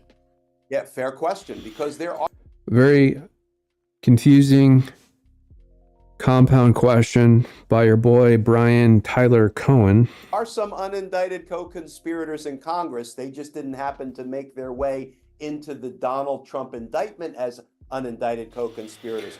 I mean, I can't even believe we're talking about this in 2023. Scott, pardon me, Perry.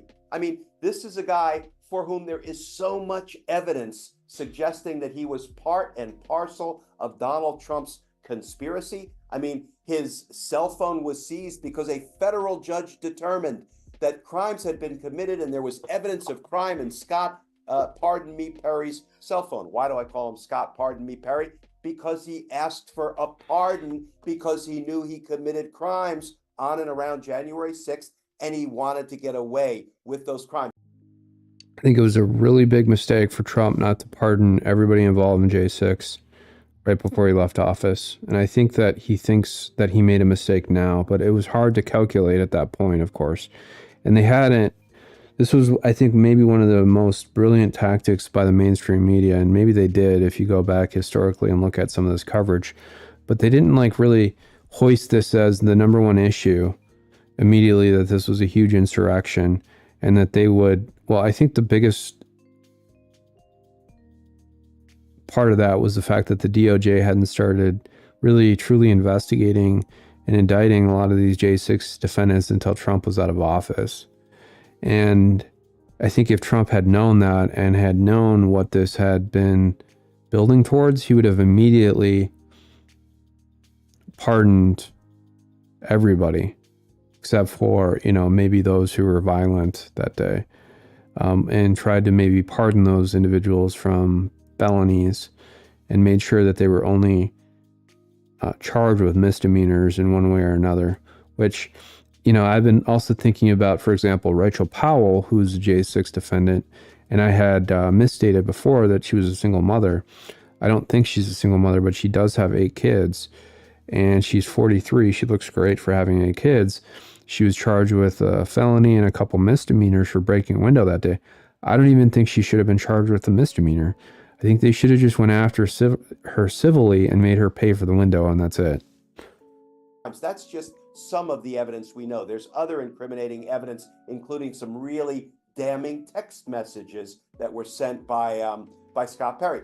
Why haven't these people been held accountable? I wish I had an answer to that question. I think someone should really figure out what crimes Glenn Kirshner has committed and start investigating. The Department of Justice is falling down on the job. Listen, that was my professional home for nearly a quarter of a century. I prop them up when they're doing things of course, well, and I am the most vocal critic when they're doing things poorly. Yeah, right. There are insurrectionists in Congress who have not been held accountable for their crimes. Let me guess, they're all Republicans, right? Are still in Congress trying to kill us from within, kill our democracy. And I wish I had an answer to the question, why haven't they been dealt with, held accountable, indicted, prosecuted? God, this guy looks so weak. Unfortunately, I don't have a good Look at him. He looks so weak. He's like a little man wearing a suit on a stream like this. Answer for that. And what kind of background is this? This is like a corporate bullshit background. Okay. Next question that we've gotten here. He's got to, you know what? He's got to start taking some tea because he looks pretty weak. Argument be made that maybe you could actually listen to him then. Visiting the insurrectionists, singing songs with the insurrectionists, and promising pardons to the insurrectionists be legally argued as providing comfort when applying the insurrection clause. So, okay, insurrection clause. So these are kind of uncharted waters, right? You would need to bring a case based on a certain set of facts and try to prove to the court satisfaction. Okay, yeah, All women are like really old dudes. Some chick says you can't vote as a prisoner, but you can be president. That's absolutely nuts. All stupid people. Kathleen, Austin, 327. They can't have cell phones either. Ridiculous. Oh, look, another woman, Tammy763. Target emoji, meaning the statement or the argument is completely on target. Oh, a black woman named Betta Lister. I don't mean to just cite her race. I apologize. That I didn't mean to sound racist there. That was not my intent. But a woman, right? Just dumb. Ooh, another woman. Marla Brown, 8022. It's insane. Creek Indian Elita Army. Congress needs to pass a law prohibiting convicted criminals from holding federal office, presidents included. These people are like the dumbest people in the world. That just means that whoever they don't like, they'll indict, dummy.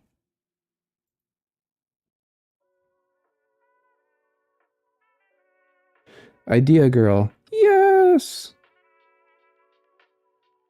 Yes. Oh, a lot of drug addicts too are replying here. Major cannabis grouch, of course. Major cannabis, right? Drug addict is in full agreement. Mia waiting. Okay, so Mia waiting for you. I thought this was a bot account, but apparently it isn't. Again, another woman. You can't vote if you are a felon, but you can be president. How ridiculous. The Republican Party needs to decide if, when they say they are for law and order, it applies to everyone, or just the people they don't like. Ooh, here's a woman. Kind of curious here. Martha Salter, 405. Founding fathers didn't think Americans would be stupid enough to elect a person under indictment, much less a convicted felon or someone in prison. This is a test for the voters, and I hope we pass. These people are the dumbest people in the world. You know, the truth is what?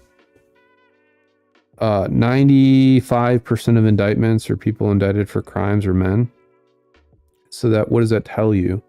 It's not that crime is not equal among genders. The crime is just different among genders. It's really actually about equal. They've done a lot of studies on this. And the fact is just that men are held accountable and women aren't. And women often commit theft really at disproportionate rates. And, you know, if anything, I think that these women just don't understand that they'll just indict anybody they don't like, and that's how the system works. And because women aren't held accountable at the same levels that men are, they just have no idea what is actually going on. And that's another, talk about equal justice. I think women then should be held, and it's because women are mothers typically, or grandmothers, and historically a lot of female judges and male judges have a lot of sympathy for women because they are mothers, and there's something maternal kind of about that. And I'm not saying that is bad. It's definitely good, but at the same time, that's one reason why I think a lot of these women really don't understand how this whole scheme works. And so I would say, fuck it. Just start prosecuting these women for crimes when they commit crimes. Fuck it. Or even just trivial stuff. Like start prosecuting them for jaywalking. See how they like it.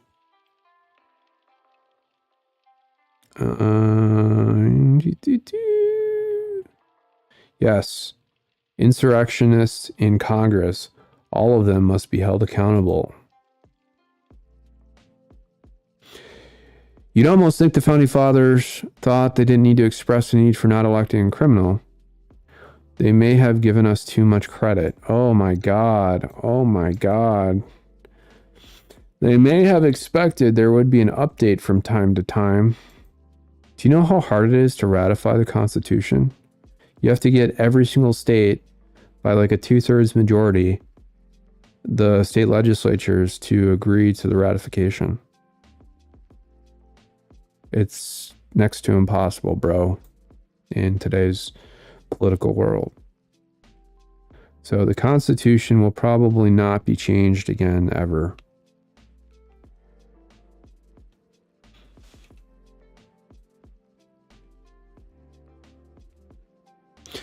Imagine foreign leaders coming to meet Trump in prison. How surreal. That'd be awesome. I'd love it. The United States of America, I think, puts more people in jail than any other country on earth by a very, very wide margin. In fact, I think there's more people in jail statistically and percentage-wise than China and Russia and all these other supposed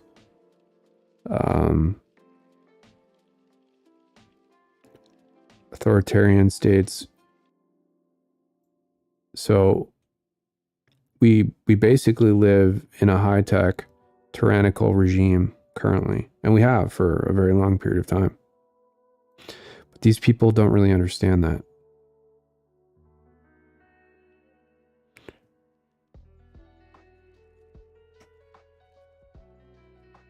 I just can't wait until Trump is president again and just exposes all of this corruption.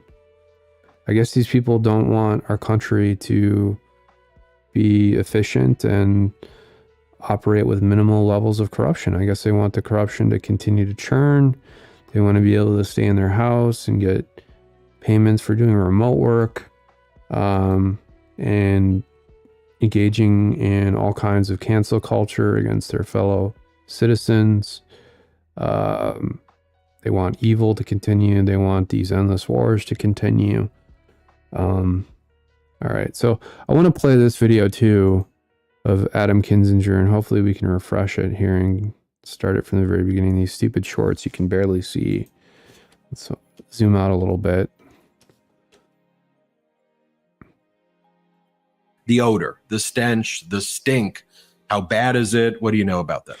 Yeah, I mean, it's not good. I mean, think about the best way to describe it. I've tried to take armpits, ketchup, like a butt, and kind of put it in a blender, and makeup, and put that all in a blender.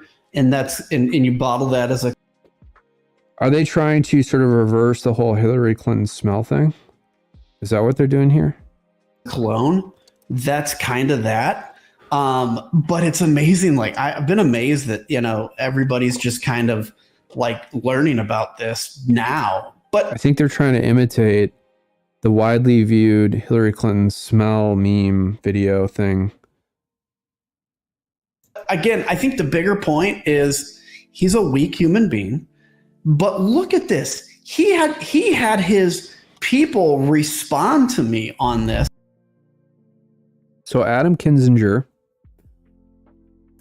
the weakest member of the House ever to serve, who got on a January 6th committee and deleted a bunch of text messages and documents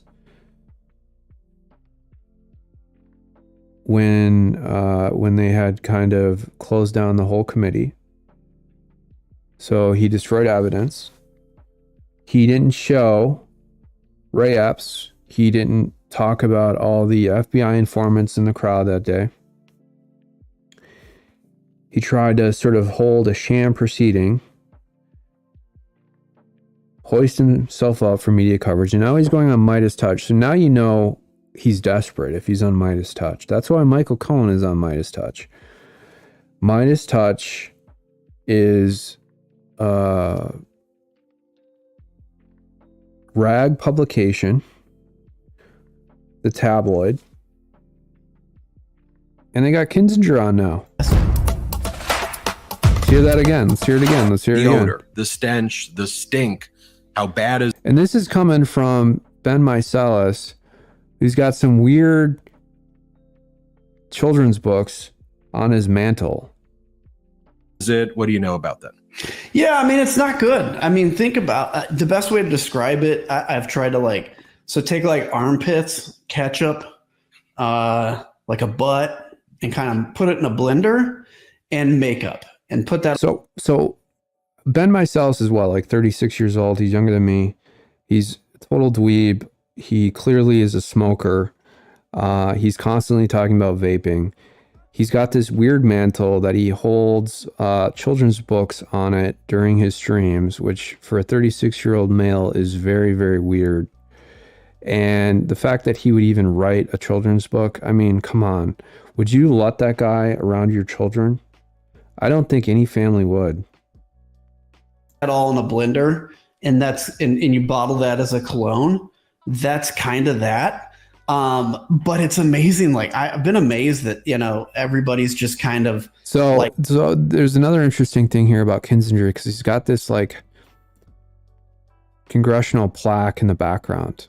Again, this is also consistent with what you saw with Glenn Kirshner, right? He's got all the plaques in the background, like, oh, I'm an establishment goon because I have these plaques in the background.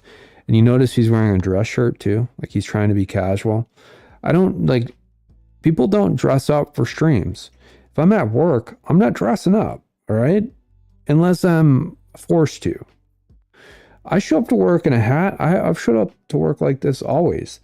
I wear like Nike running pants and, a t-shirt, a Nike like nylon t-shirt. You know why? Because it feels good. It's comfortable to wear. I wear a hat because I like wearing a hat. Not to hide my hairline, which it's receding right here, but I have matted hair. That's really the only reason. This guy does his hair. Look at that. He puts gel in his hair, tries to look real good. Wearing the, no wrinkle dress shirt. It's probably $120. like learning about this now. But again, I think the bigger point is he's a weak human being. But look at this. So a former president of the United States is a, quote, weak human being. I don't care what you think about any former president of the United States. It takes a lot of fucking work to win a presidential election. Just the strength of character to be able to do that. Yes, I think that Obama is weak. I think that both Bushes are weak, actually. I think Biden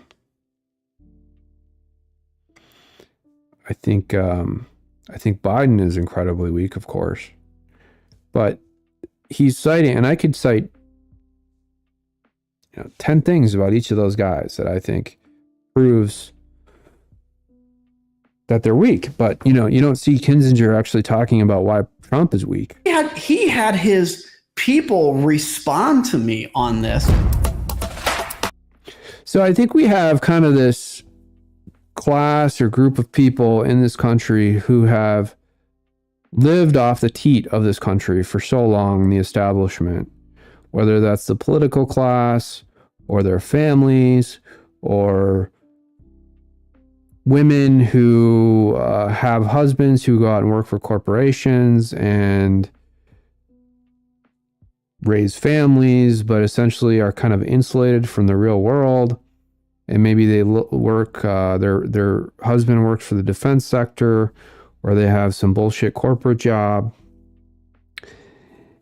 And, they don't want things to change because life has become so comfortable for them and everything is working out just fine for them. And then we have, basically 75, probably even more than that, 85% of the country who has had everything rigged against them, their lives destroyed. If they speak up, they're indicted. If they, any woman on the planet can come in and destroy and ruin their life. So they could become I've seen this happen to doctors before, for example. There was an emergency room doctor in St. Paul in Ramsey County, which is the capital of Minnesota. And he was somewhat well respected based on what I was reading. And then his wife came in one day and started arguing with him, and he disagreed with her, walked out, went to work, and she claimed that he had engaged in domestic abuse. He didn't hit her. He literally just walked out after she tried to hit him. He got charged, and then his license got suspended for a period of time. He lost his career. And these are the guys who don't fight back because A, they're not familiar with how the system works, and B, this is kind of before people realized what was going on in this country. And yeah, so he lost everything, okay? And then, you know, he does this religious stream where he constantly talks about God and everything. Like, yeah, I agree, you got to turn to God. But at the same time, I think God is telling you at least this was an opportunity to expose some of the corruption that you were seeing. And this is just one case of many cases I've seen. And it is so utterly ridiculous that 85% of this country, if you're not a somewhat attractive woman, under 55, maybe 50, or you're not part of the predator class, this entire country is rigged against you. And this is tragic because the 85% of Americans, their forefathers fought in this country, fought in combat for this country, have served in various government roles, and everything has since been taken from them, extracted from them.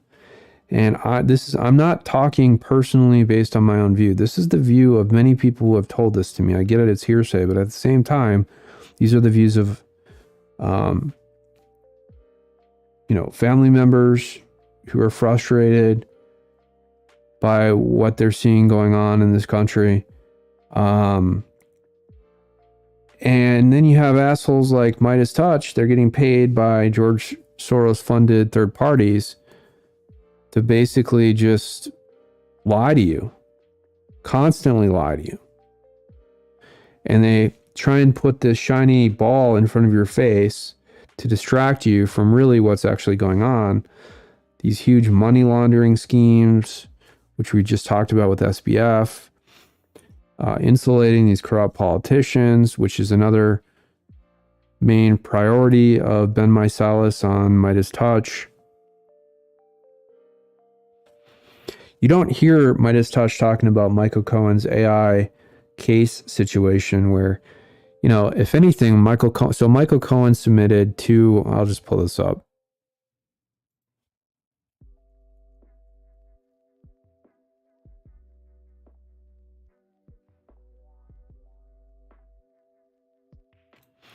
Even the New York Times and WAPO are hitting Michael Cohen on this.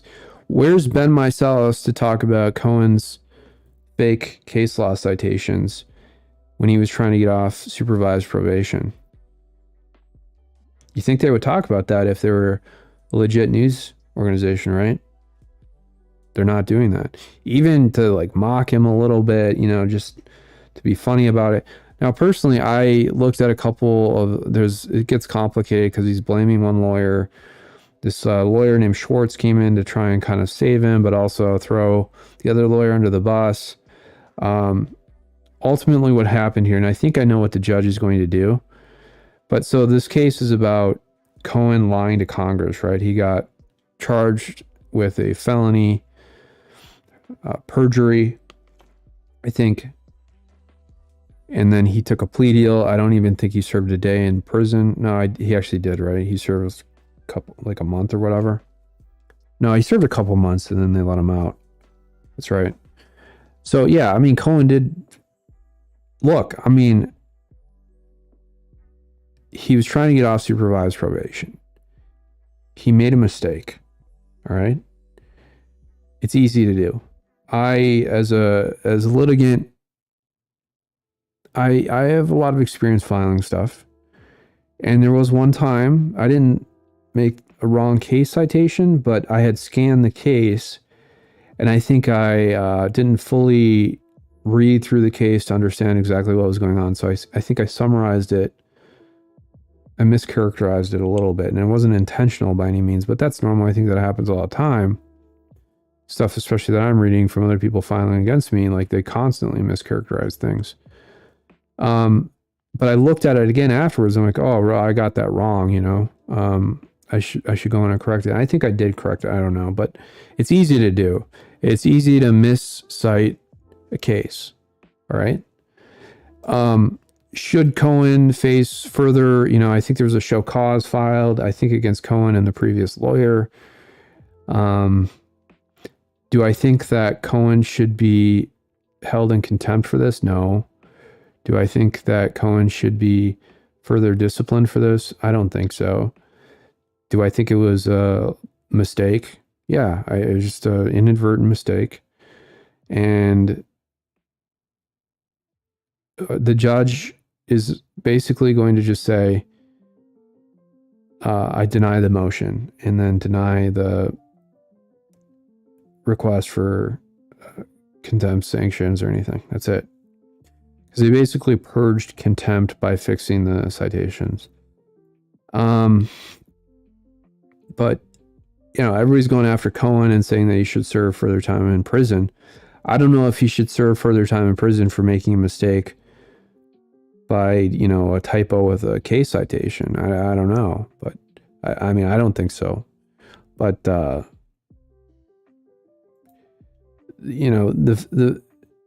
the fact that Cohen flipped, and again, this goes back to the whole thing where they're going after any Trump attorney, right?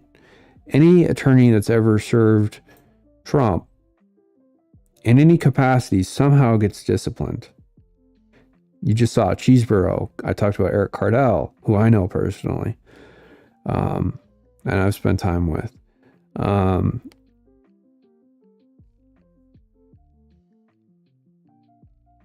Giuliani, Michael Cohen. And Michael Cohen, I think you have Jenna Ellis too, who flipped, but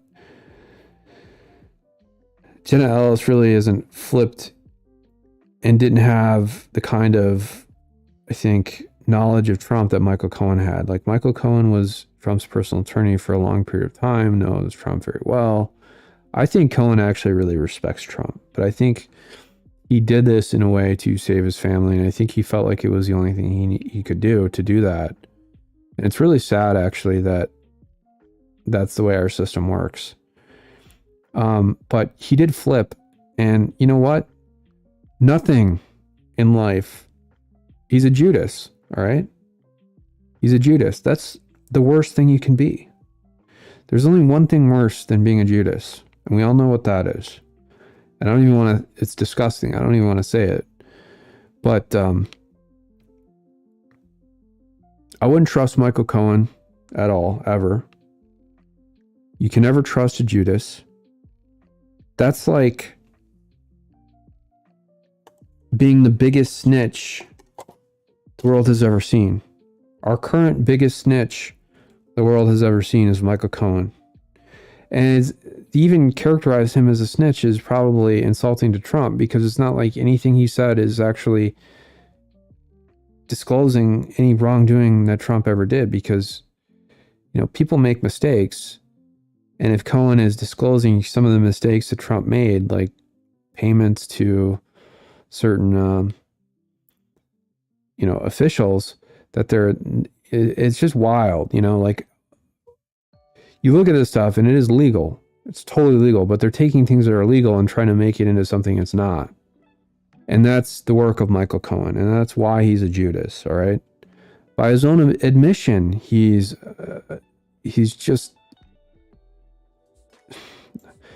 So do I think that Michael Cohen should face further accountability? Maybe.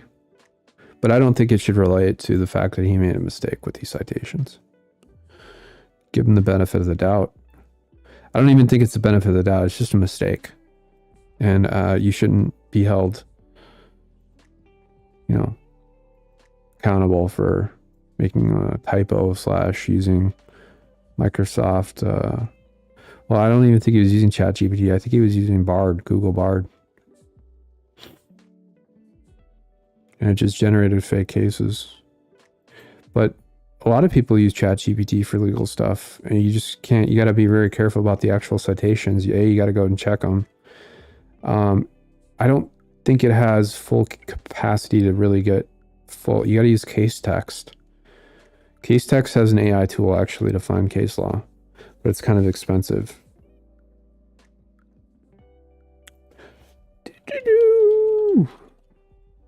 And then, of course, I think case text is way better than Westlaw. And Schwartz actually cited Cohen's lack of access to Thomson Reuters Westlaw, which used to be West. I've worked at Westlaw. I built a little module, an internal app that is used in Westlaw, but it's not, I don't think, directly accessible. It may be to specific law firms. I think they were charging law firms something like $2,000 an hour to use this specific app, but it's basically a Facebook application for being able to search for and find profiles for every single state, federal judge, every single expert witness that's ever served in a case on a federal level, I believe, as well as many in state courts in big cases. And then basically every single registered lawyer in the country is in this application. And it's very powerful, clearly. So when I was building that with a team, I actually didn't fully understand, kind of, because I never really had, I mean, like, I come from a family that I have lawyers in my family, of course, but I had talked to my sister when I was there. But yeah, I mean, like, it's incredible. Like, talk about, and they, you know, there's kind of a backroom deal that went on with Warren Berger, and I think it was Dwight Opperman who had ran West Publishing for a long time in the 80s and early 90s. I could have that wrong, by the way. This is off the top of my head, so it's probably wrong. But what I'm not wrong about is that Warren Berger, the former Chief Justice of the United States Supreme Court, who's from St. Paul and knew a lot about West Publishing. And the reason that West Publishing, which has now since been bought by Thomson Reuters, they had this huge campus in Eagan, close by where I grew up, within like 5 miles. It's the biggest, or it was the biggest employer in that region. The campus was huge. It's bigger than any campus I've ever seen. And I've seen some big campuses. I've seen Google. I've seen Facebook's campus. It is the single biggest work campus I've ever seen. Just to get to your desk every morning, it was terrible. I'd have to park in a parking lot literally a mile away, take a bus in, and then walk probably a half a mile to my desk. It was outrageous.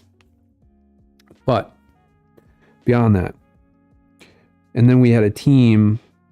We had so many different side channel apps in order to build this. From a software engineering perspective, there's different sort of things you have to do. I don't want to get into that.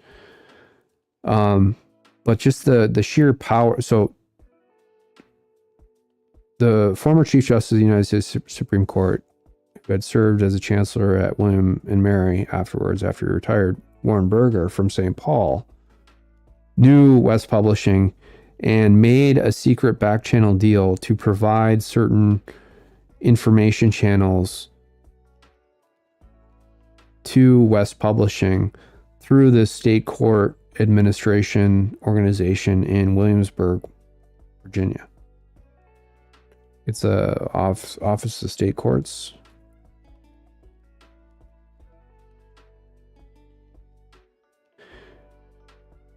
Where is it? It's the National State Courts.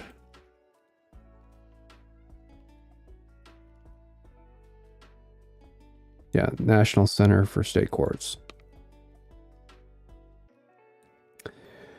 Set up this organization, and Warren Berger funneled and tried to coordinate the ability for West Publishing to get a bunch of this material through this organization. Sorry, that's this one. It's not fuckers. It's not the correct. Here we go.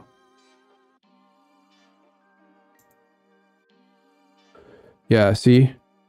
So this is all information that I know, that I've been told, both through my family and other sources.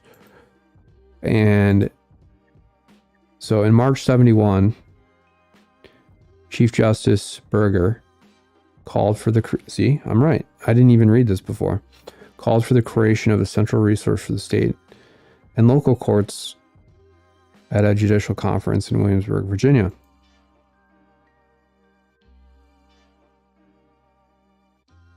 Yada, yada, yada.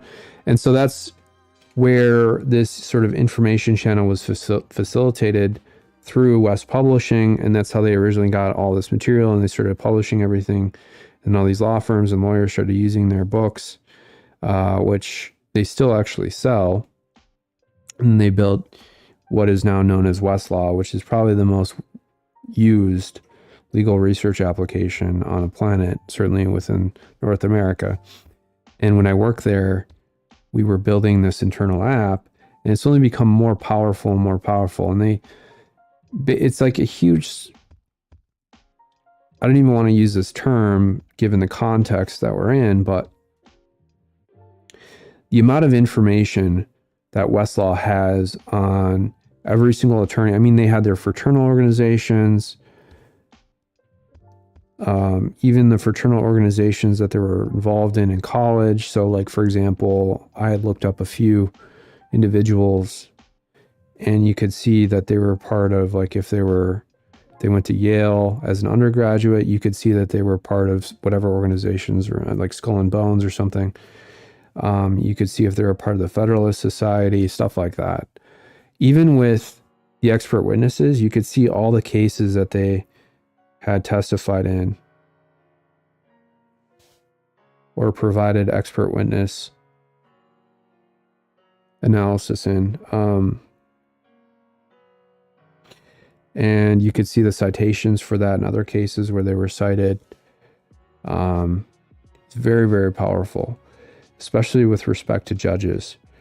And you could see the same kind of material for judges, like what fraternal organizations are involved in, both as an undergraduate and currently as a acting, judge, if it was a state court judge and stuff like that, if they were actively going to Federalist Society stuff or like women's lawyer stuff that they had publicly presented. And there was a fine line, of course, between the public and the private material, because that is a fine line, especially when you're dealing with people who are extremely powerful.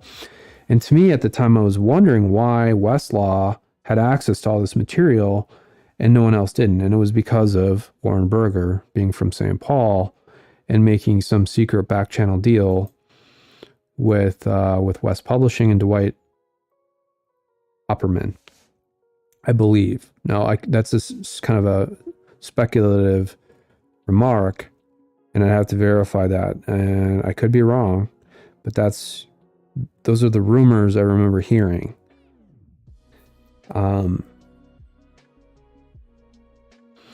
But now you have case text, which I like. I like using it way better than Westlaw. I don't use Westlaw at all. Because it's extremely expensive. Case text is also pretty expensive, but it's not as expensive. And they have this co-counsel, which uses ChatGPT API, GPT-4, that's trained for legal work and citation. So if I were Michael Cohen, I'd figure out how to use co-counsel instead of using my Google Bard. Okay. I will, yep. Both rich enough they can't be bought. Trump is hated for exposing the truth. Elon Musk hated for letting truth be told. There you go. And the more that I hear Elon Musk talk and comparing that to his previous public statements back in the day when he was in Silicon Valley and he first started Tesla, something's up with Elon Musk. I don't know. There's been some health issues lately or what. And mentally, Elon Musk seems different. He seems happier lately, but Elon Musk used to have a more succinct style of communicating, and it hasn't been the case recently. And, if the more I see Elon Musk, the more he reminds me of like a family member from Minnesota. And then I learned, especially the work ethic, Elon Musk apparently has this sort of like hardcore work ethic, and it's very similar to my work ethic. Like I'll sleep out at work. I'll work 18, 20-hour days if possible. Like I love working. No one worked harder than me except for maybe I have a brother who works harder than me. I've never seen anybody work harder than him. But it depends on like how you classify work. He works harder in his field, which I hate, of course. But with what I do, I've seen a few people work probably just as hard as me, maybe a little bit harder at times, but I haven't seen anybody work as hard as me across various domains than I do. And it kind of reminds me of Elon Musk to an extent where, for example, Elon Musk will sleep on a factory floor. He's constantly working. Yeah, he's playing video games lately, which is good for your mental health, of course, especially for Elon Musk, who's a programmer just like me, of course. And Elon Musk was talking about the way that he types and stuff, and it was like, yeah, that's exactly like me. And then, of course, we both kind of have this monotone approach to speaking, and we constantly reanalyze and cycle over things. So I don't know. Kind of reminds me of me, and it reminds me of like his grandfather apparently is from Minnesota. I was like, oh, that makes sense. That's where he gets his work ethic from. His grandfather was a medical doctor, according to a New Yorker article, and had fled Minnesota when. Now, again, I'm speculating. I'm just rehashing my memory, and it could be wrong, so correct me. But his grandfather apparently had fled Minnesota because I think they were trying to persecute him for things that he was saying. I think they accused him of being like the equivalent of a white supremacist back then, of course. So, that's probably why Elon Musk is so sensitive to this First Amendment and free speech issue, and probably played a role too in why he bought Twitter. But yeah, it's interesting because he also looks like a Minnesotan too. His height, his grandfather was a German. The height also, like most Minnesotans are kind of that height and they look like that.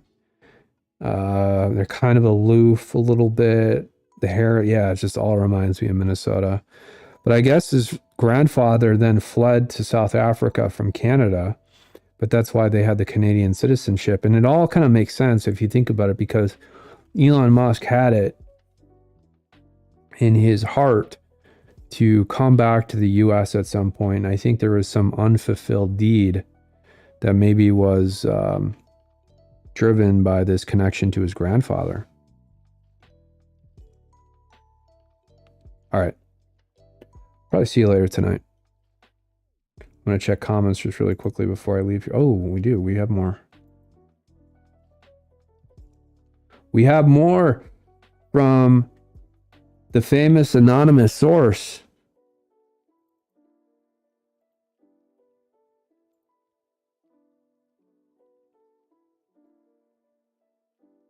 The extremely famous anonymous source. The anonymous source who's more famous than me.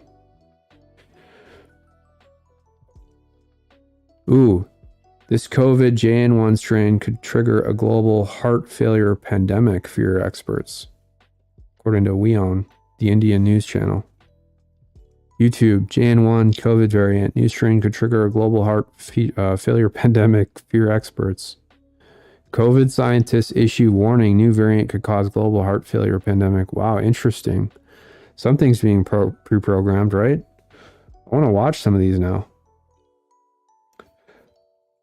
Anonymous source, did you get the JN1? I already had it a couple weeks ago. Like a week and a half ago, actually.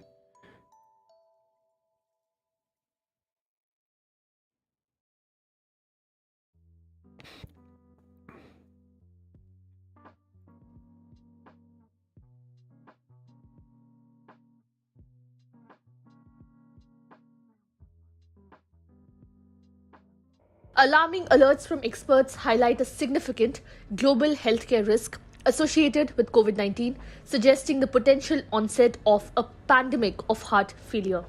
A recent study conducted by Japanese scientists emphasizes the growing concern over COVID-19 cases, particularly attributed to the emerging JN.1 That's a good strain one, not a and its source. potential to contribute to heart-related complications. As COVID cases surge in multiple countries, including the US, UK, China, and India, a recent spike linked to the new JN.1 strain has raised concerns among health Why is it named JN.1? I don't understand. Why don't they just give it a name? experts. A warning issued by scientists at Japan's prestigious research institute, Why is this triggering heart events? RIKEN, emphasizes the heightened likelihood of potential heart issues for individuals contracting the disease. According to the report, the coronavirus attaches to ACE2 receptors. Anonymous source, have you felt any heart issues with the JN1 strain?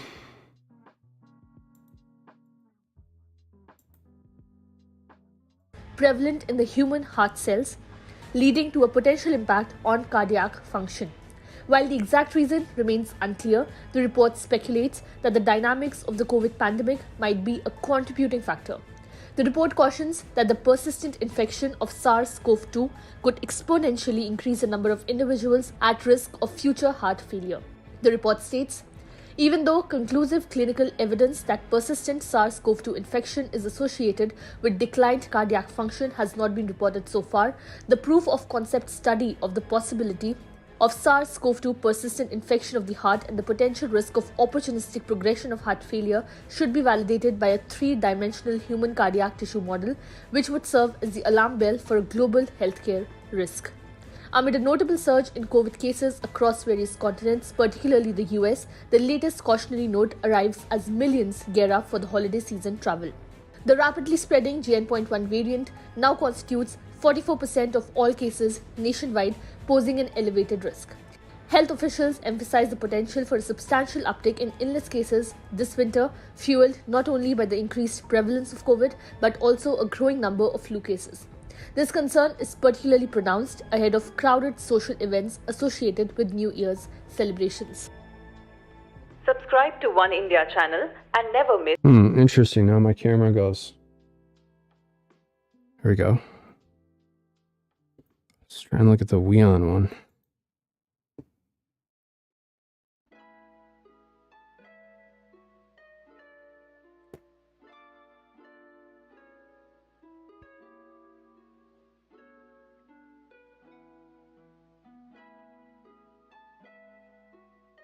Why are India's young dying of heart attacks from Weon?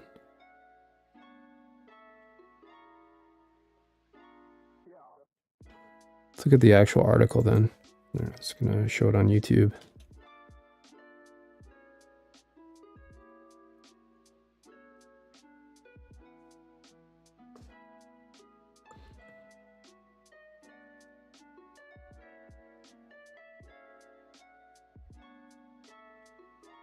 COVID strain JN1 could trigger a global heart failure pandemic.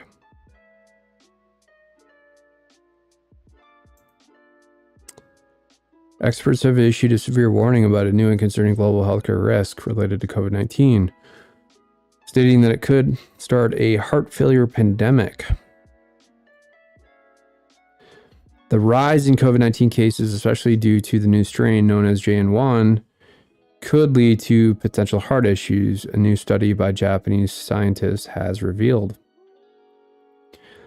Following a spike in COVID cases in several countries, including the US, UK, China, and India in recent weeks, largely due to the influx of a new strain, JN1, health experts have warned that this will increase the chances of potential heart issues for those who catch the disease.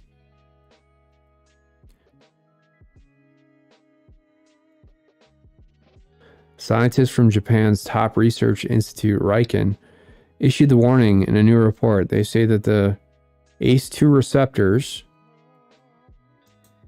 which the coronavirus clings to within human cells, are, quote, very common, unquote, in the heart. This means many people who catch the virus may suffer from reduced cardiac function. Interesting. I think this is the key to the whole article.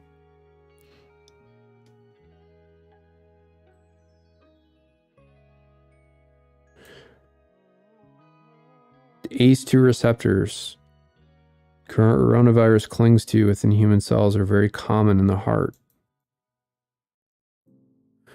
Why has this virus, which you know, everybody has a lot of questions about cause heart issues. Very, very strange. The reason for this is still unclear. Yeah, right. Bull. However, the report suggests the COVID pandemic might have changed things significantly. Yeah, right.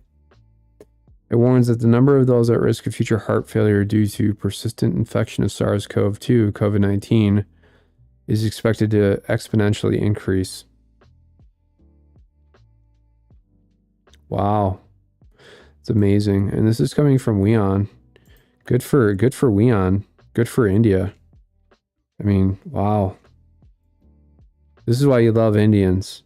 I work with so many Indians in my life. It's hard not to like, you know, people you work with and the really intelligent and smart, articulate Indians you get to deal with at work. It's always an honor and a pleasure to some degree, but obviously it's been weaponized to replace American workers. But at the same time, you do tend to like those guys and women too that you work with.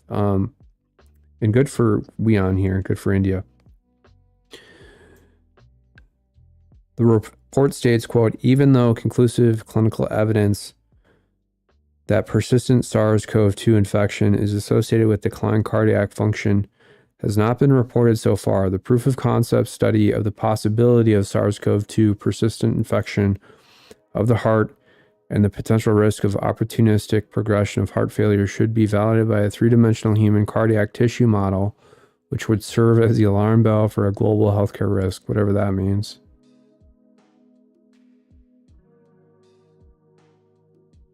Three-dimensional human cardiac tissue model.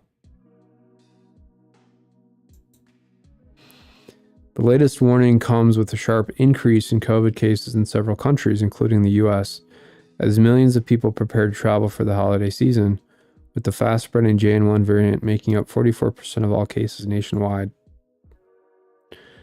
Health officials have warned that combined with a rising number of flu cases, this winter may see a significant increase in illness cases, especially ahead of crowded social events for New Year's celebrations. Interesting. Most of the holiday travel is already over, but these are Indians kind of writing this that are kind of unfamiliar with the whole American holiday schedule with travel and stuff. Going back to this, so there's we played this one. And then the Great Britain news, GB news. Let's look this one up.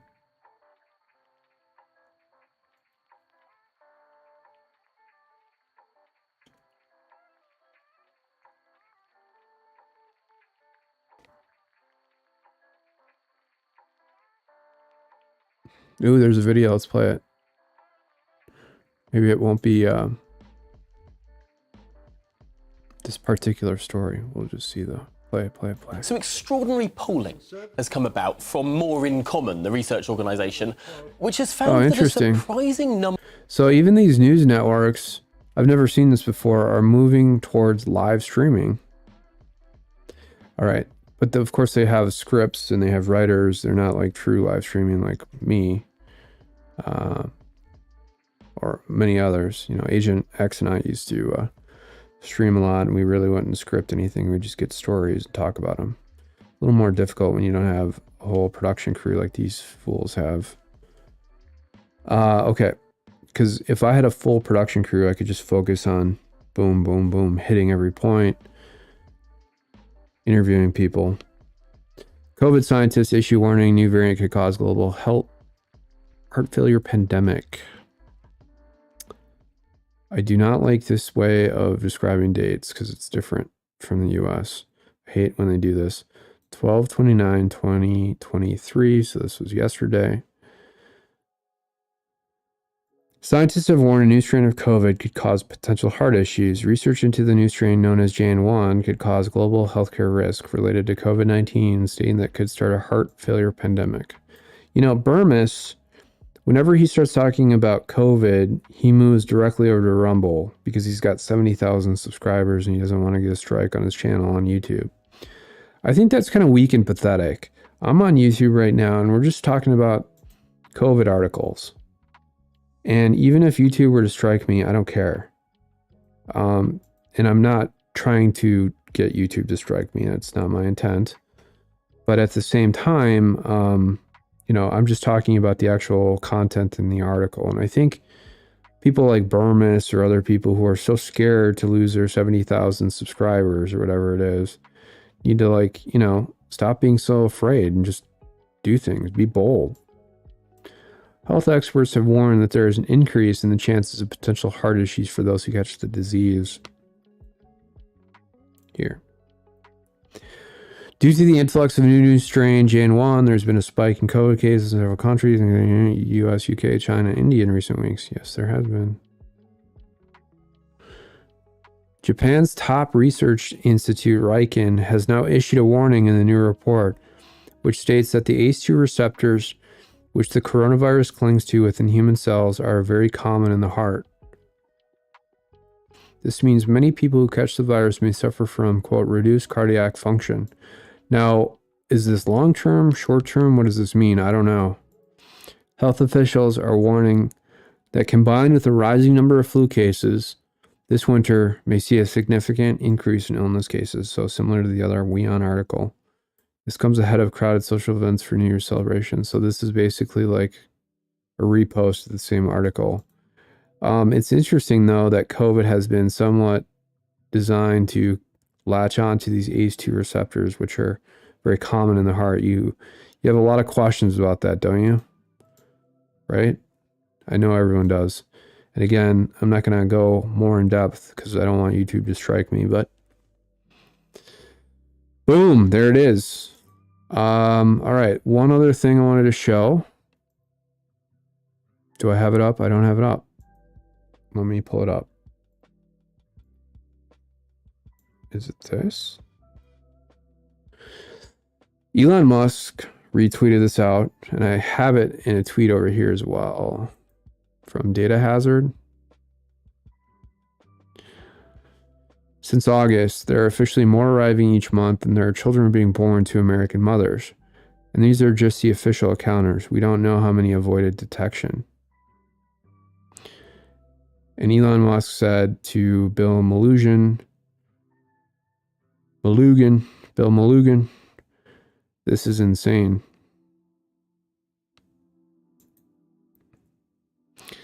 We have a graph. So the orange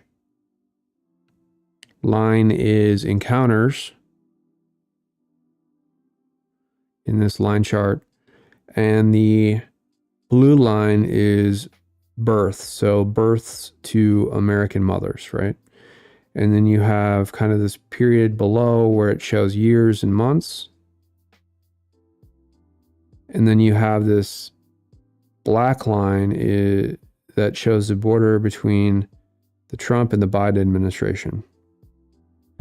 So at the time that Trump left office in January of 2021, you had, just under 10,000 encounters per month on the southern border. And then at that point we had somewhere, so like 28,000 births to American mothers per month. So between 25,000 and 250,000. These are my eyes going bad. 250,000 and 300,000. So somewhere in the range of 275,000 and 280,000 births to American mothers. And at the same token, because this is 100,000, there was somewhere under 100,000 encounters per month on the southern border. So it's similar, it's about 90 or 95,000 encounters. All right. So this gap between the blue and the orange lines is wide. It's a significant gap. And as you move upwards into the current timeline with the Biden administration, you can see clearly that this orange line is now taking over the blue line at around August or September of this year. And this blue, the orange line almost goes vertical here to about 340,000 encounters per month. And this blue line is right around 300,000 American births. And it still stays far ahead of this birth rate. There's 50 million views on this tweet. That is insane if that's true. Almost 40. Oh my God. I guess it's because Elon Musk tweeted it out. Almost 50 million views on this tweet, but it only has 17,000 likes and only 1,500 comments. So Data Hazard must have been advertising this tweet, but regardless, I mean, this is incredible. So we're being invaded. Our population is being replaced by illegal immigrants. And if that doesn't tell you that our country is ruled by criminals who try and indict anybody who exposes them and confronts and challenges them, I don't know what else will tell you that than this line chart. All right, checking comments again. I'll close this down. I'll probably be back tonight. We got some Rumble viewers. We got some YouTube viewers. I like doing this organically. I will see you later. Bye. Thanks for watching Command HQ with Brock and Agent X.